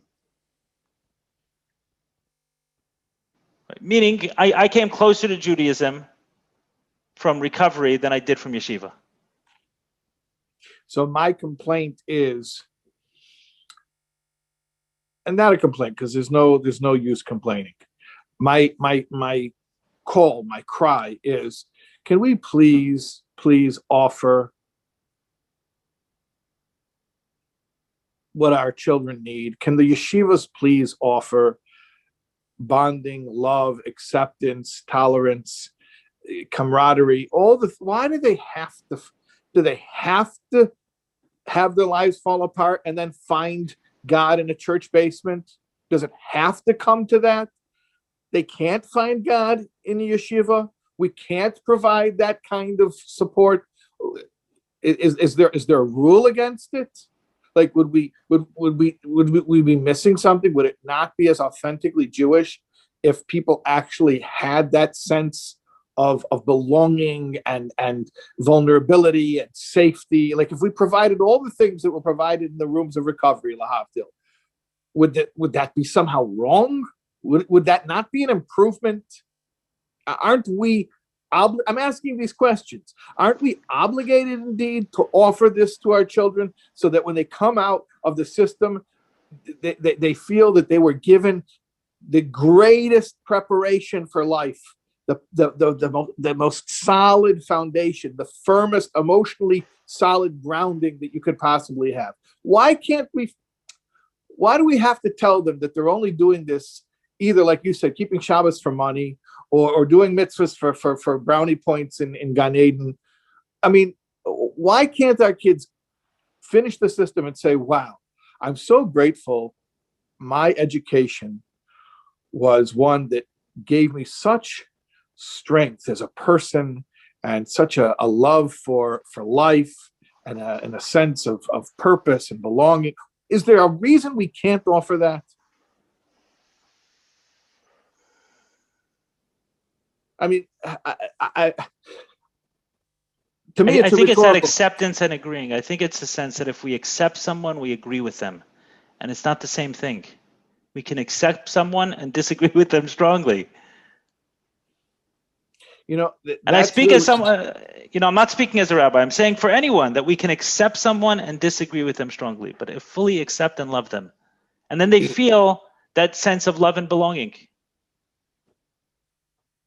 which is oftentimes what they're running from. They're not running from, you were saying this, we're not running from a theological disagreement often. It's from a place, I do not feel like I belong here. Why not? Why don't I feel like I belong in this place? Because someone told me I don't belong because I did certain things or didn't do certain things, whatever else. When the same message can be said, no, you belong. We still disagree with what you're doing. 100%. And I felt it. I never got the sense, Rabbi Shais, I never got the sense from you that you agree with my lifestyle 100%. I never got that sense from you. But I got the sense that you accept me. Right? And that's the question, is how can we do both? How can we say, I accept you fully, and I don't, of course. It's an announcement from the way you live that you don't fully agree with everything I'm saying, and that's fine. And there's a way to do that for teachers, for parents, to say, I accept you, but I don't agree with you. But I accept you have a place here. I don't even think it needs to be stated. It doesn't need to be stated. If it needs to be stated, it's like you're already something's already wrong.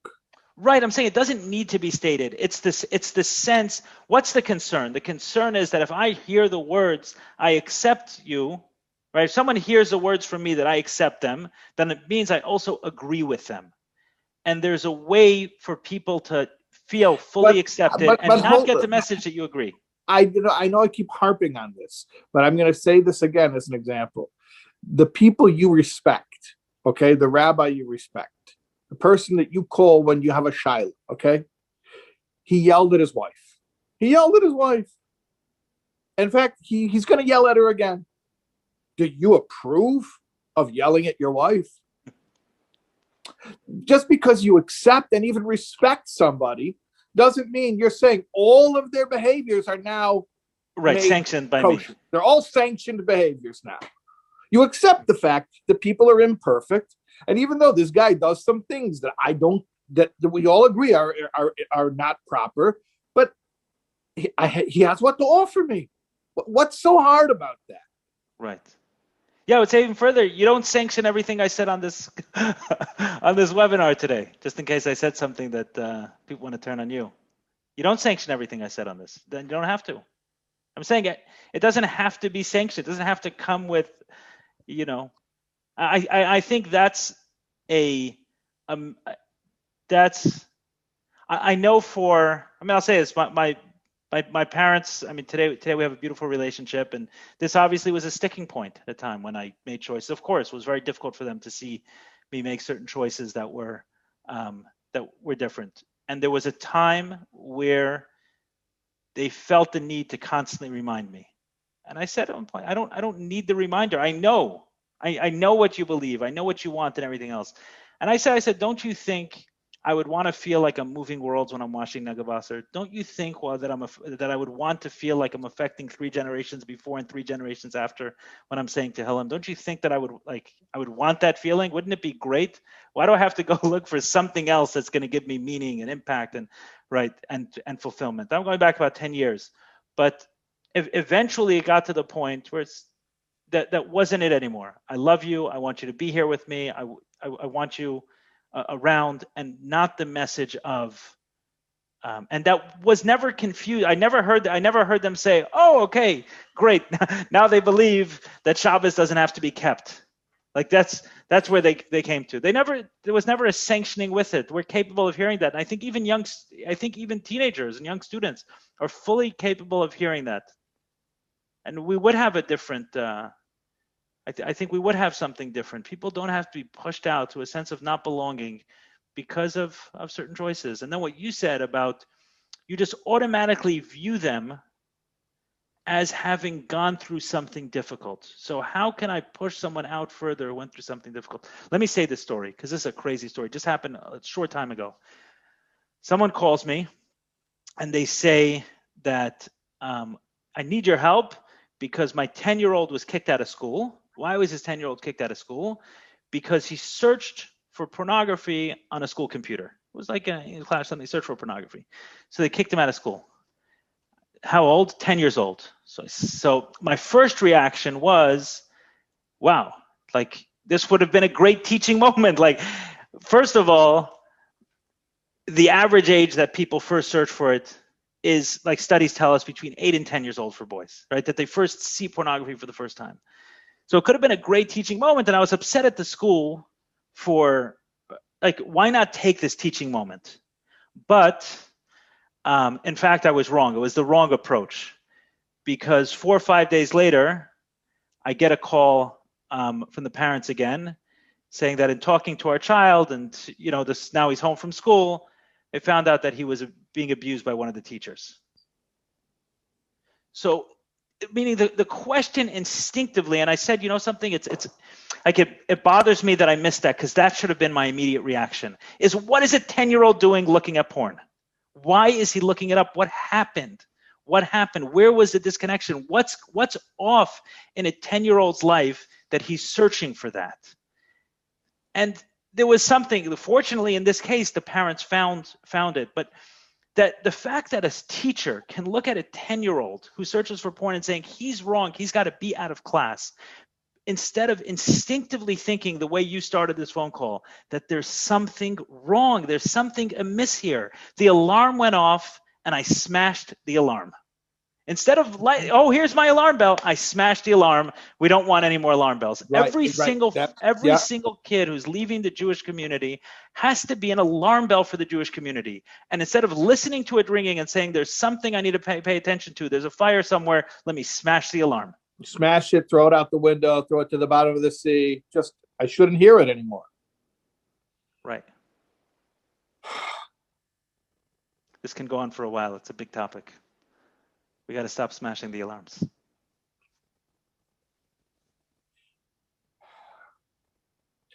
The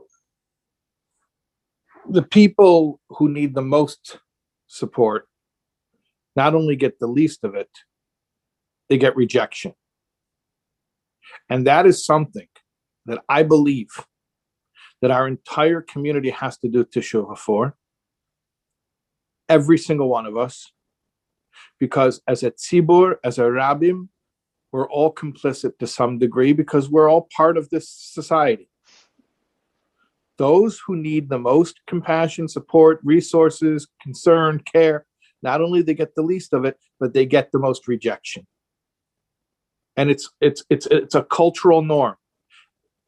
Hashem didn't tell you to do that. Torah doesn't tell you to do that. It's a cultural thing. I'll be malamed schos. It comes from trauma. It's intergenerational trauma, whatever it is. But the point is, we're all collectively complicit, and we need to change this culture now. I don't want to say musar. I don't want to be negative. I said before, let's make our community a more godly community. So I'll say it in a positive way. Okay, I don't want to dwell on the negative, but it's nothing to be proud of. To have an exclusionary culture that where rejection is like a major feature of our culture. That's nothing to be proud of. And you're going to go tell Hashem that you did this for him? Go tell Hashem that you were marachik his children in his name. And you tell Hashem that you did this in his name. So we collectively, we have a tikkun to make. This has to be fixed. This is a grave error. I'll call it an error. I will not attribute maliciousness to it, but it has to be fixed.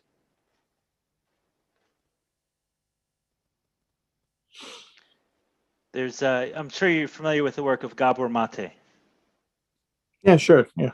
Gabor Mate is a very famous addiction therapist. So this guy's worked with the worst of the worst drug addicts, the worst. I mean, you're talking people who he said, he's like, if as a doctor, I was measured by how long my patients lived, I would be one of the worst doctors. And you're talking people who can't even get off of heroin. They just have to put them on safer drugs. Like, Skid Row, the worst. And he said, he's like, these people are judged horribly by society, pushed to the side and everything else. And what really got him into his work on addiction is, he was a doctor in a bunch of different areas. He was asked to get involved with this, and he said, okay, I'll help out. He wasn't an expert on addiction, but he started talking to his patients. And as he started talking to these people who he's helping, instead of the dangerous needles, use a safer needle, just there was nothing to do with them other than try to, he almost saw it as palliative care, right? Where they're in so much pain. Actually, that's where he came from. He came from palliative care, which palliative care is basically pain mitigation for people who are in so much pain. There's nothing you can do. Yeah, it's right at that space. There's so much pain. You're just trying to manage how much pain they feel and have, but there's really nothing to do to cure someone.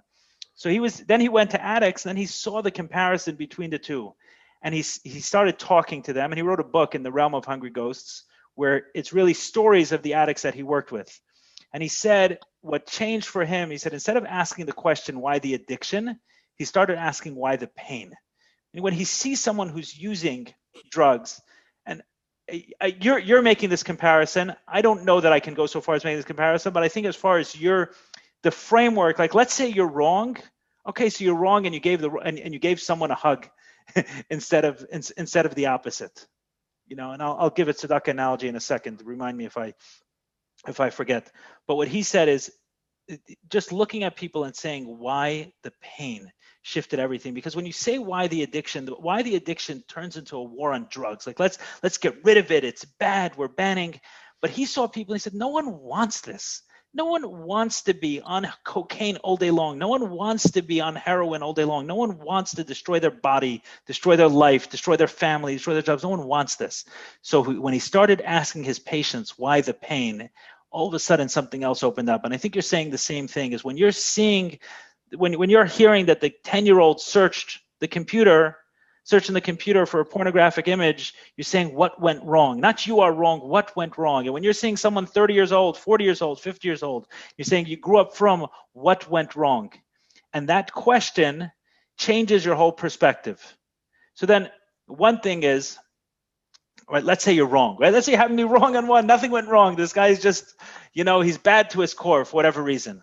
So I'll give you the tzedakah analogy for this. Someone once told me this a long time ago, and don't abuse me for it. Don't abuse me for this one. But it was, if two people come to your door, okay, and you know that one is deserving and one is not deserving. One is one needs tzedakah and one doesn't. One is a thief. He's making it up. You don't know which one is which. Do you give both or do you not give both?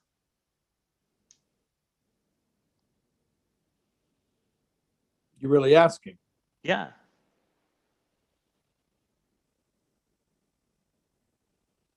Yeah. You know the guy's a thief. No, there's two people. One is needy, and one is a thief. But you don't know which is which. Oh, you don't know which guy is which. Don't know which is which. Do you give both people, or do you give none of them? My grandfather, Olav Shalom, he used to give money to anyone who asked. And I remember one of my cousins once said to him, that guy is a junkie. And he said, you know what? If I forget the number, he said, let's say 9 out of 10 people who ask you for money on the street aren't using it for good purposes. Let's say it's 9 out of 10. I'll give you that number. And I'll say no to all of them. And thereby depriving the one guy out of 10 who's deserving. I'm not comfortable with those odds. So you're saying, it's right. It's 1-to-1. Right. I was actually going to say that that was going to be my next statement, was even further. And let's say the odds are more. So that's also what you're saying. Let's say you happen to be wrong on a few people. Let's say you happen to be wrong, and there's one guy who had no trauma. He's just a rebel. This guy didn't need he didn't need compassion. He needed a slap in the face. Exactly. Right. This one guy. Right. This guy should have gotten a slap, and he got a hug. Right. But obviously you have no way of knowing. The guy who needed the hug got the hug. Right, exactly. So you're saying, which is there may be some people who are rejecting it, not because they've been through a difficult I think experience. There are people who would argue the opposite. They'll say, if one guy out of 1,000 needs a slap, I'm comfortable with slapping the other 999. I don't think so. I would hope not. I don't think people have those intentions. I think putting it in that way, could help. Listen, it's clear where your perspective is coming from. You're not coming from a perspective of I'm more religious or less religious or anything else. You're coming from a place of deep compassion, which probably comes from actually people being comfortable talking to you. That's probably the difference between you and some other rabbis, is that people are comfortable talking to and sharing their experiences. And then as you hear them, you can only come to this conclusion that there are some people in pain and someone else maybe. How did people know to be comfortable to tell me? How did people know that I'm a safe person? No, I'm asking you the question because it's a genuine question. I have an answer to it, but I'm asking it only in the sense of how much can it be? Is it something that's transferable, where all people in leadership positions can be safe people, or can be taught to become safe people? Yes, the answer is that when you talk about safety, no one goes. You don't go for broke on the first try, right? You introduce something, and then what's the reaction going to be, right? For example, if another kid overhears that one of their classmates was kicked out for looking up an image, that becomes a pretty clear sign this guy is not safe. The guy who kicked him out is not safe. Yeah, if he had that kind of very harsh judgment, this guy is not safe. Right.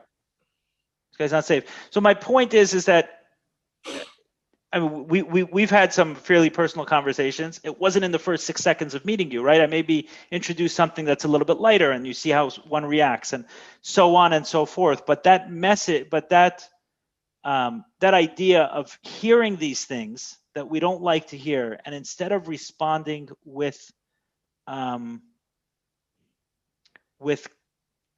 judgment, we respond, or harshness, we respond with compassion. This person must be in pain. Listen, I've shared my struggle, right? I've been pretty open about my struggle and my addiction and everything else. And how did I find out that I had this problem. I tried to stop. When did I try to stop? When I got into a relationship with another human being. So which means that there were times in our relationship that I did things that were not so kind to her. And I asked her, how did you accept this? Like, how were you able to tolerate it, Fester? Like, it's obviously very painful when someone does, especially in this regard, right? When you're talking about the kind of addictions I've spoken of, it's very painful for another person to go there. She said, whenever I saw this, I said, I know that's not you. Like, I know that's not you, and you must have been in pain. Let's show us that you must have been in pain. And that was the difference between me being able to have a relationship with someone and not. And I think that it's something that my wife has, and I see it in a lot of different interactions. When someone will respond harshly, something negative happens, so I say, wow, they must be in a lot of pain. And it's coming just like, that's her instinctive reaction, is that naturally people want to be, I'm not even talking about the Judaism aspect, like naturally, like that's not the natural place to look for our sexual need is in pornography. It's not a natural place. So if I'm going there often, it's okay, there's something distorted here. It's not, oh, he's such a lucky guy, he gets to do what he wants to do guilt-free. No, quite the opposite. It's a depraved world with a depraved payout, and seeing someone go there repeatedly the way I did, the message to her was, wow, he must be in a lot of pain. And in that way, she didn't take it quite as personally. And I think to me, if she's able to do that, right, and we were dating and we were together, if she was able to do that, then I think that's a somewhat of a model for how someone can react to their own children or others who are doing things, is not to personalize that rejection. For, I think, a lot of parents, when they see, I can tell you, for my parents, that's where it started, right? They fought their families to be from. It wasn't like, it's not this big celebration when your kids decide to choose this way of life. And we struggled with financially, and we had one of 9 kids. And there were many times where my mother's family looked at her and said, why did you choose this life? Like, it's just a hard, difficult, miserable life. Why did you go there? So she fought her family for it.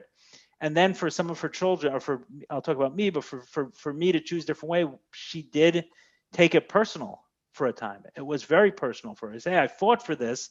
It's such a value of mine, and now you're rejecting it. That's painful. But to be able to get past that and then say, obviously, there's something else going on. And while it may have not been the case for everyone, I mean, it was true with me, right? That's the fact. There was something going on. There was something going on. There was a lot of pain. There was a lot of disappointment. There was a lot of anger. And sometimes that's the hurdle that one has to get over, is not taking it personal. I wasn't watching porn because I found someone more attractive than my wife. That wasn't what was going on. I was in pain, and I was using this to anesthetize and soothe the pain. And she was able to see that. Unfortunately, I was able to see that. And now that I've been able to deal with the pain in a different way, I'm not going there anymore. And I think that you're saying that when you see a child who's no longer from, or is moving away in that direction, it's your instinctive reaction. And you may be wrong every once in a while, but you're never going to give a slap to the kid who needs a hug. If I see somebody who, they eat ice cream and they say, this is gross, this is disgusting, I don't like ice cream, so something's wrong. Mm-hmm. Unless you believe that Yiddishkeit is truly, truly good. Okay, follow what I'm saying. Unless you believe that Yiddishkeit, that taste and you'll see it, Hashem is good. Unless you believe that, okay? Then, if you don't believe that, you see somebody who's doing things that are not what a Jew is supposed to do, so you just say, oh, he's a Baal Taiva. He's just gratifying his lusts. Right. But if you really believe that Torah is good, somebody who can't enjoy something that's good, then there's something wrong there. So don't castigate them. Figure out what went wrong. Why the pain? Why the pain? And also, why are they not able to enjoy the pleasure? Right. because that's the opposite side of the coin. So if somebody can't enjoy Yiddishkeit, any aspect of Yiddishkeit, something's wrong. Yiddishkeit is enjoyable, and a relationship with God is it's more. I mean, I don't want to. It sounds in English to say that it's a pleasure. Sounds almost like cheapening it, but the greatest tainug is a connection to Hashem. And if somebody can't have that pleasure, then tell me what went wrong. Something went wrong, and it can and must be fixed. So you nailed it before, the metaphor of the alarm. These are wake-up calls. These are alarm bells. These are signals that something's wrong. Don't say, oh, the alarm is annoying me, so let's go smash it. Take the cue. These are cues that something needs to be repaired. So let's repair it. Instead of being upset that the alarm is disrupting me, disturbing me. Got it. Someone asked, why aren't some of the heads of school on this talk? A big part of the pain is from the schools. So, it doesn't matter. I mean, listen, it would be great if they were on the call, but the truth is, and that's another message here, is it doesn't take, when there's a group of kids playing and there's one kid left out in the corner, you don't need all the kids to turn to him and say, come join the game. Just one has to. Just one has to, and suddenly he's part of it. So you're going to look at the schools, okay, and in 50 years we'll be having the same conversation. Or it just saying, I mean, I like that. I like the call. I take it as a personal call to action on my part. The one that you said is that if you figured out a way how to break down the lock and enter your own home, let other people in. Let other people in. And that's certainly, I've had it easier in some ways than others getting back into the door, but it's my home just the same. It's my home just the same. And letting other people know, and hopefully other people are listening, either live or to this recording, that there's a place. There's a place for you in here within Judaism, and someone who tells you otherwise doesn't speak for God. By the way, someone just wrote in the comments or the chat, what if the child doesn't think they need repairing? They're never going to. I just want to comment on that. When you look at somebody, I'm not accusing you, whoever it was who wrote that. I'm going to say you, but I don't mean you. I mean, whoever. When you look at somebody as a diagnosis, so you look at them as a pathology, then of course they don't want your help. So the first thing is, even before, Eli's talking about acknowledging that there's something that's wrong, there's pain, there's brokenness. But even before that, there's a prerequisite to that, which, I didn't even think to say this, but now it occurs to me, you have to say it. First of all, there's a human. So don't say, oh, there's pain. No, there's a human in pain.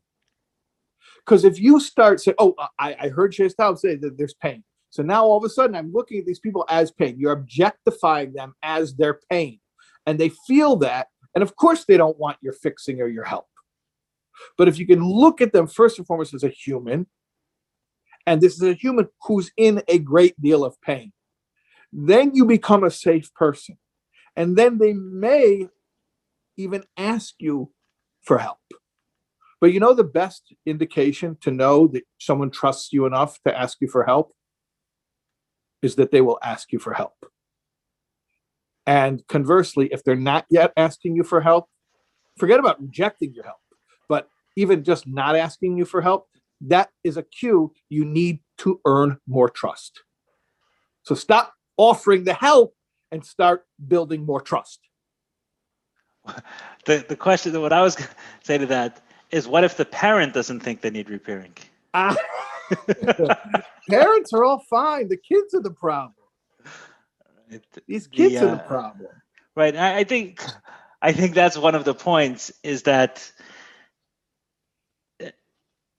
it's rejecting someone. So it's not just a message of It's rejecting someone and something. So it's not just a message of, oh, they're in pain, I need to fix them. We're all part of the same system. They're rejecting it while I was here. I was here the whole time. And they're rejecting, and they're not. The pain happened while I was here. So I'm meaning I need repair also. Everyone does. The alarm bell is not just similar to what the Baal Shem Tov says, right? You wouldn't see a problem in someone else unless on some level it existed in us. So it's not just like pointing the finger at someone else and saying, oh, that's the issue. There are communal issues as well that you're talking about. Meaning the alarm bells are ringing not just because someone was abused or someone had a negative experience. The alarm bells are ringing because inside the community there's something as well. Yeah, well, I think that the alarm is a fire alarm. So the fire alarm's going off because the building's on fire. So don't go smash the fire alarm so that it won't bother you while the building is burning. I tell this to a lot of people who were sexually abused, right? And I say that I just want to know how many people were sexually abused in a perfect circumstance. They say, like, what could possibly be good about being sexually abused? So, well, nothing is good about being sexually, like, that's not good. But if something is wrong and we need a wake-up call, then sometimes we need a wake-up call, right? We need to know that something is going on. So I've met very few people who everything in their life was perfect, and then suddenly this like massive trauma happened. It's not usually the way it works. There was dysfunction, there were problems in the community, in the family, in the whatever it is, right? There was stuff going on, right? Dysfunction is a big word. Some people don't like the word, but there was. I use it just as the word meaning not 100% optimal. And then in that setting, abuse happened. The abuse is not the problem. The abuse is the symptom of the problem. It doesn't happen in a perfect circumstance. The kid had a perfect childhood. That's the way I viewed my story for a long time. Here I was, perfect kid, perfect childhood, right? And then I got sexually abused. It's like, no, there was stuff going on inside of me from before. I was an extremely, extremely sensitive child. For whatever reason, I didn't feel safe in many instances. And then this became kind of the wake up call for me, and it's affected. It's had a ripple effect on others as well. I'm not trying to point the finger at anyone else and say they had a problem too, but when something major happens, a major trauma that one person takes the fallout for, we don't say like, oh, they're in pain. It happened within a certain system and setting. So we look back and say, what were the other factors in here that this happened in? For example, maybe a better example, if someone gets into a car accident, you're not going to, by and large, most car accidents are not happening because everyone was driving perfectly. So one person had this, okay, they got into, like, there's the car accident. So we have to get rid of the car accidents. Well, maybe we do. Or if there's a lot of car accidents happening in a certain area, then they become the alarm. Well, are there not enough streetlights? Are the lines not clear enough? Is there too much congestion? Is the speed limit too high, too low? There's something else going on that's causing that accident. So oftentimes this becomes the stimulus for change.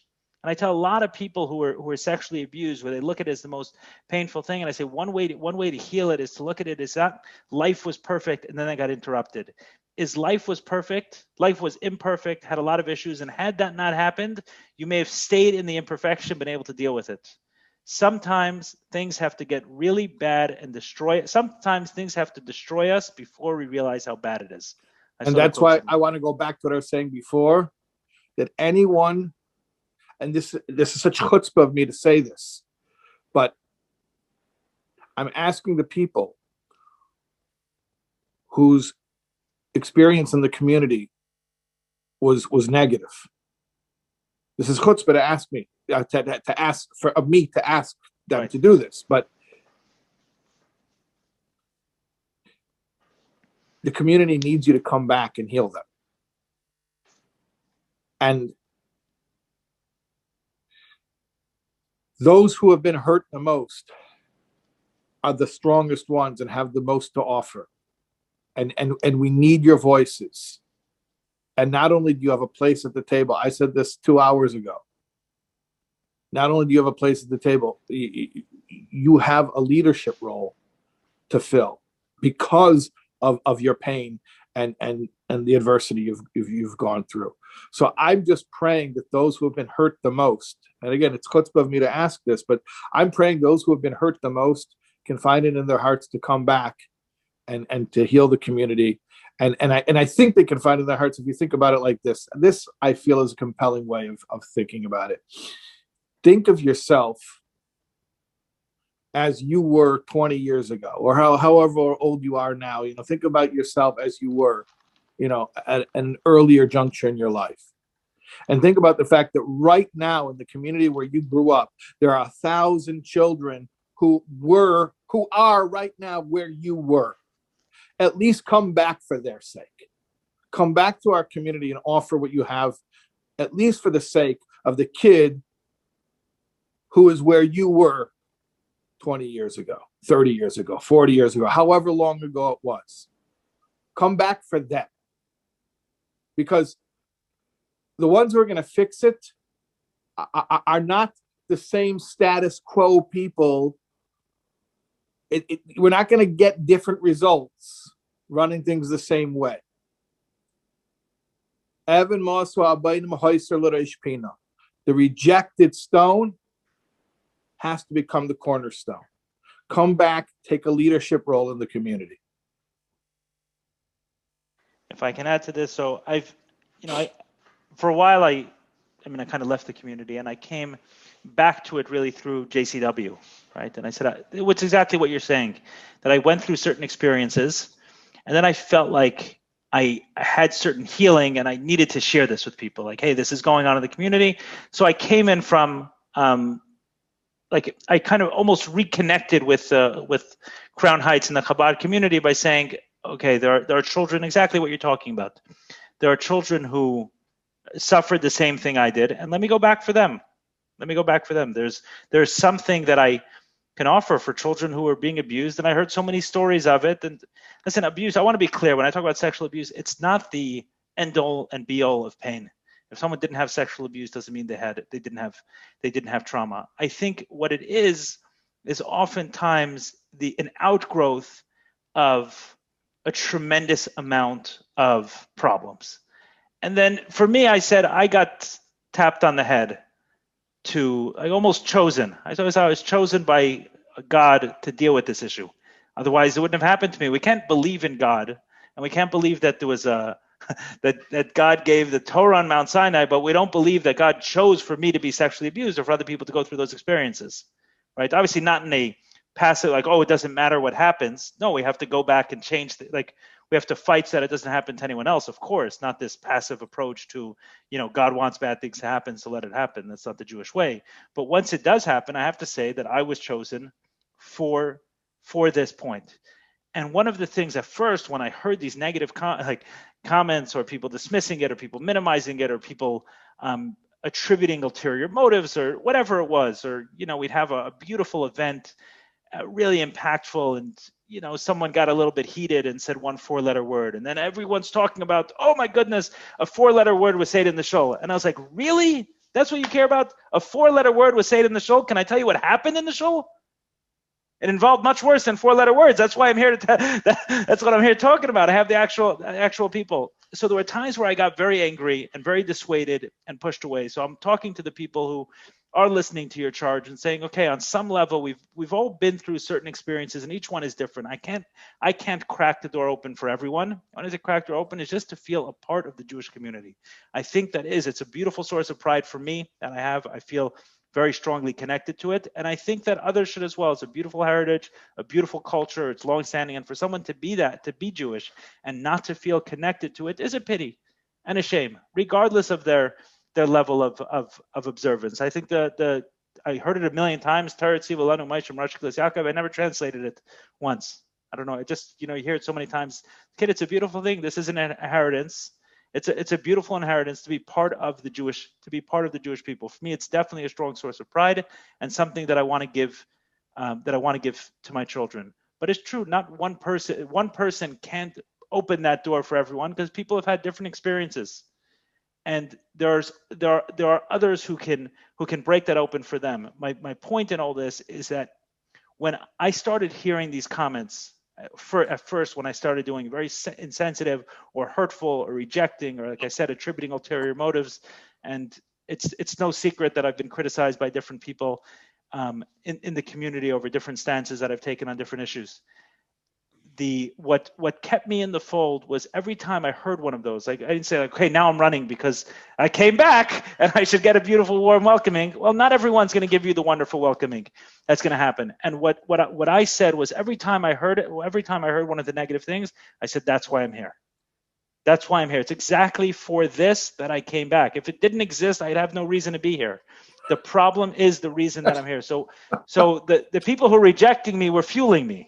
Because I said, that's why I'm here. Imagine someone like, I came back, I'm not looking to hurt the community. I'm looking to help the community.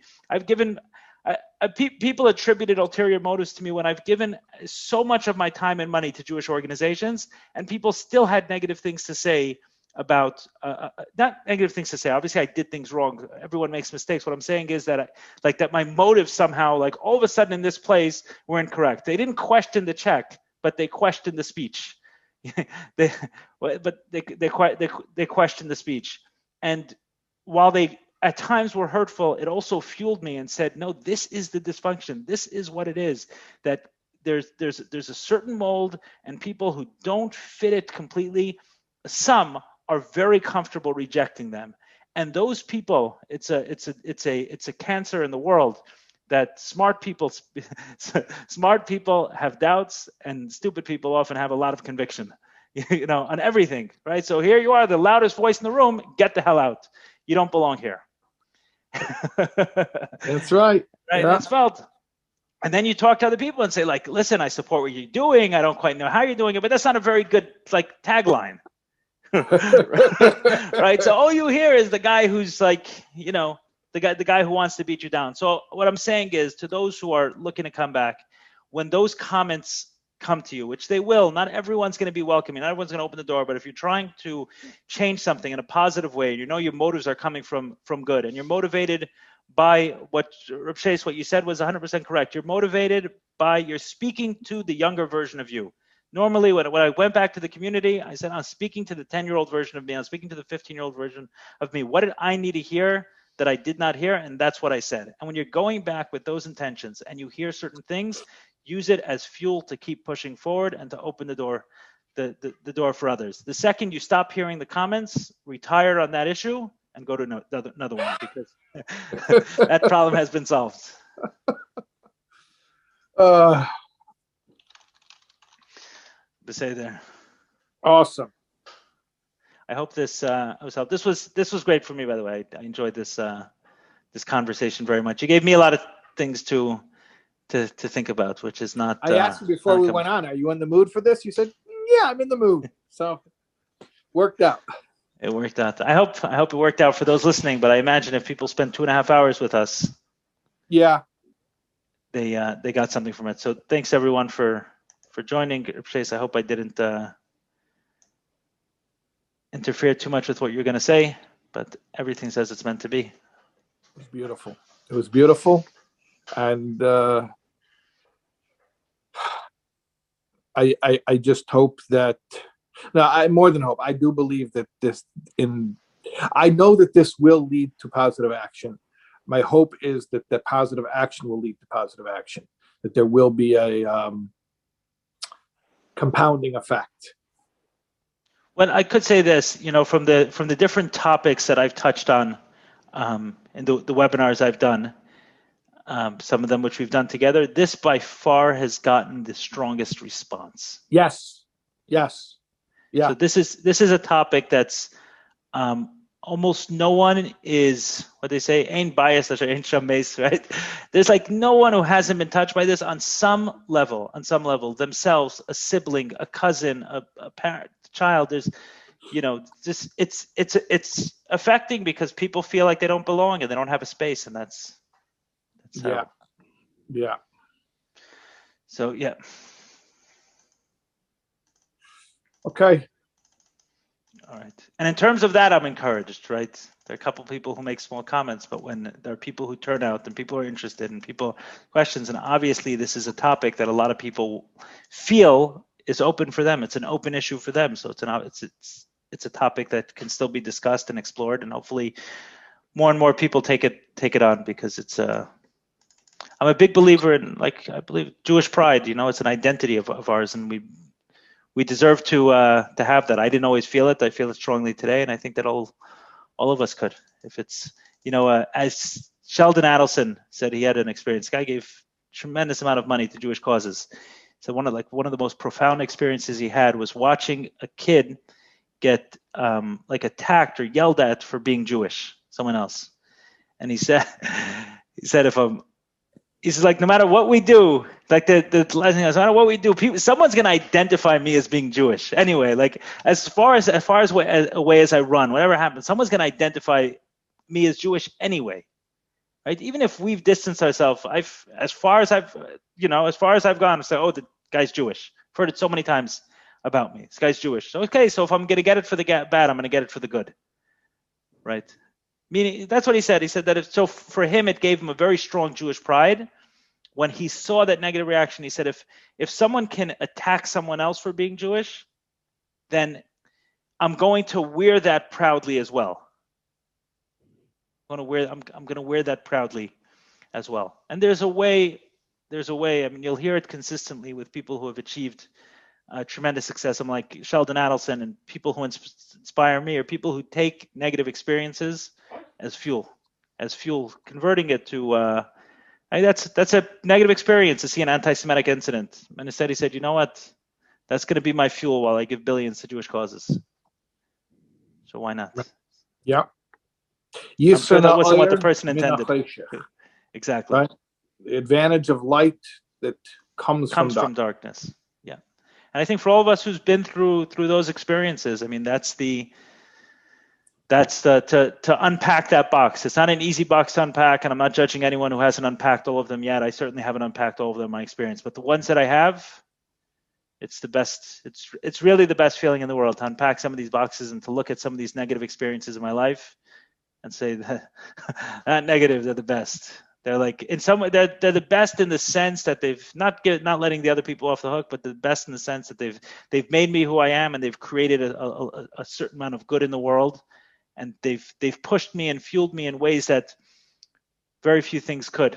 Michael Jordan became Michael Jordan because when he was in the 8th grade, he got cut from the basketball team. He went home, he was crying, and his father told him, don't cry, shoot hoops. And he became Michael Jordan. Right? So, not that we shouldn't cry and shoot hoops. Do both. I'm not pushing from that perspective. But to convert those experiences, meaning Michael Jordan is not Michael Jordan without that 8th grade experience. Mm-hmm. It's the people who learn. It's not the people who don't have negative experiences. It's the people who learn how to use those negative experiences as fuel for what they do, because it's the best fuel. It really is the best fuel.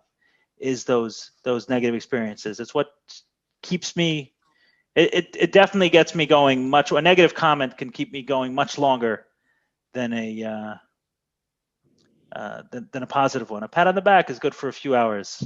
Someone abusing me when I was 8 years old is good for the rest of my life. That bastard's never going to win. So, and I hope, listen, sorry for the words. I don't call them bad words. I call them strong words. They're power words. And they have to be used at perfect time. For someone who's been through those experiences, please use that fuel. Don't let them win. Don't let them win. There's another way out. Everything can be healed.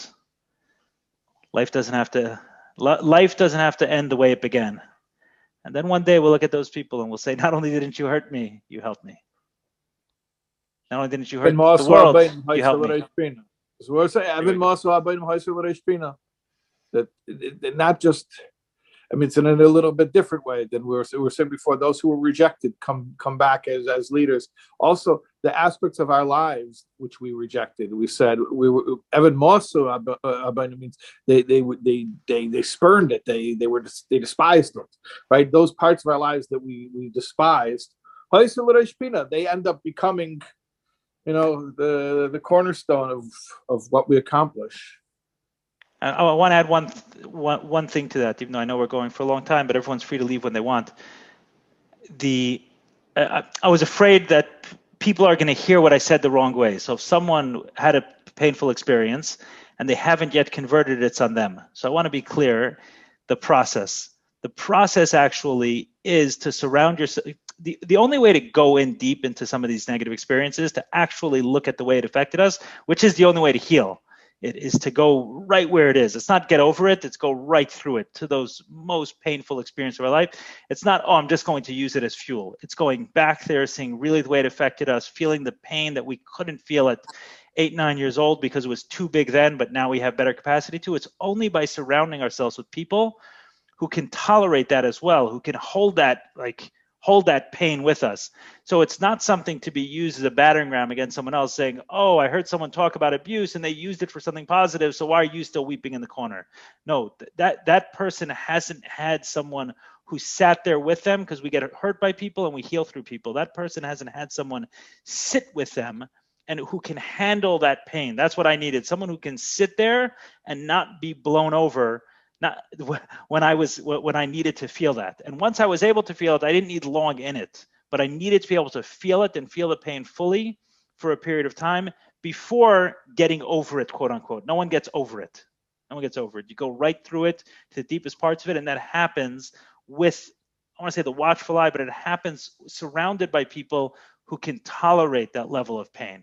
Oftentimes people who've gotten through the other side of theirs. So this is not to be used in any way as a battering ram to someone who has not converted the painful experiences to fuel in their life as positive.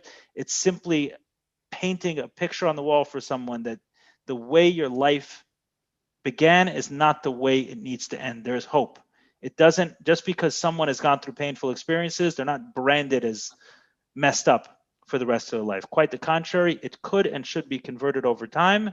And the time that someone needs is the time that someone needs to get there. It's not on any of us to judge or to paint the timetable. It's my only message is one of hope that this could be changed.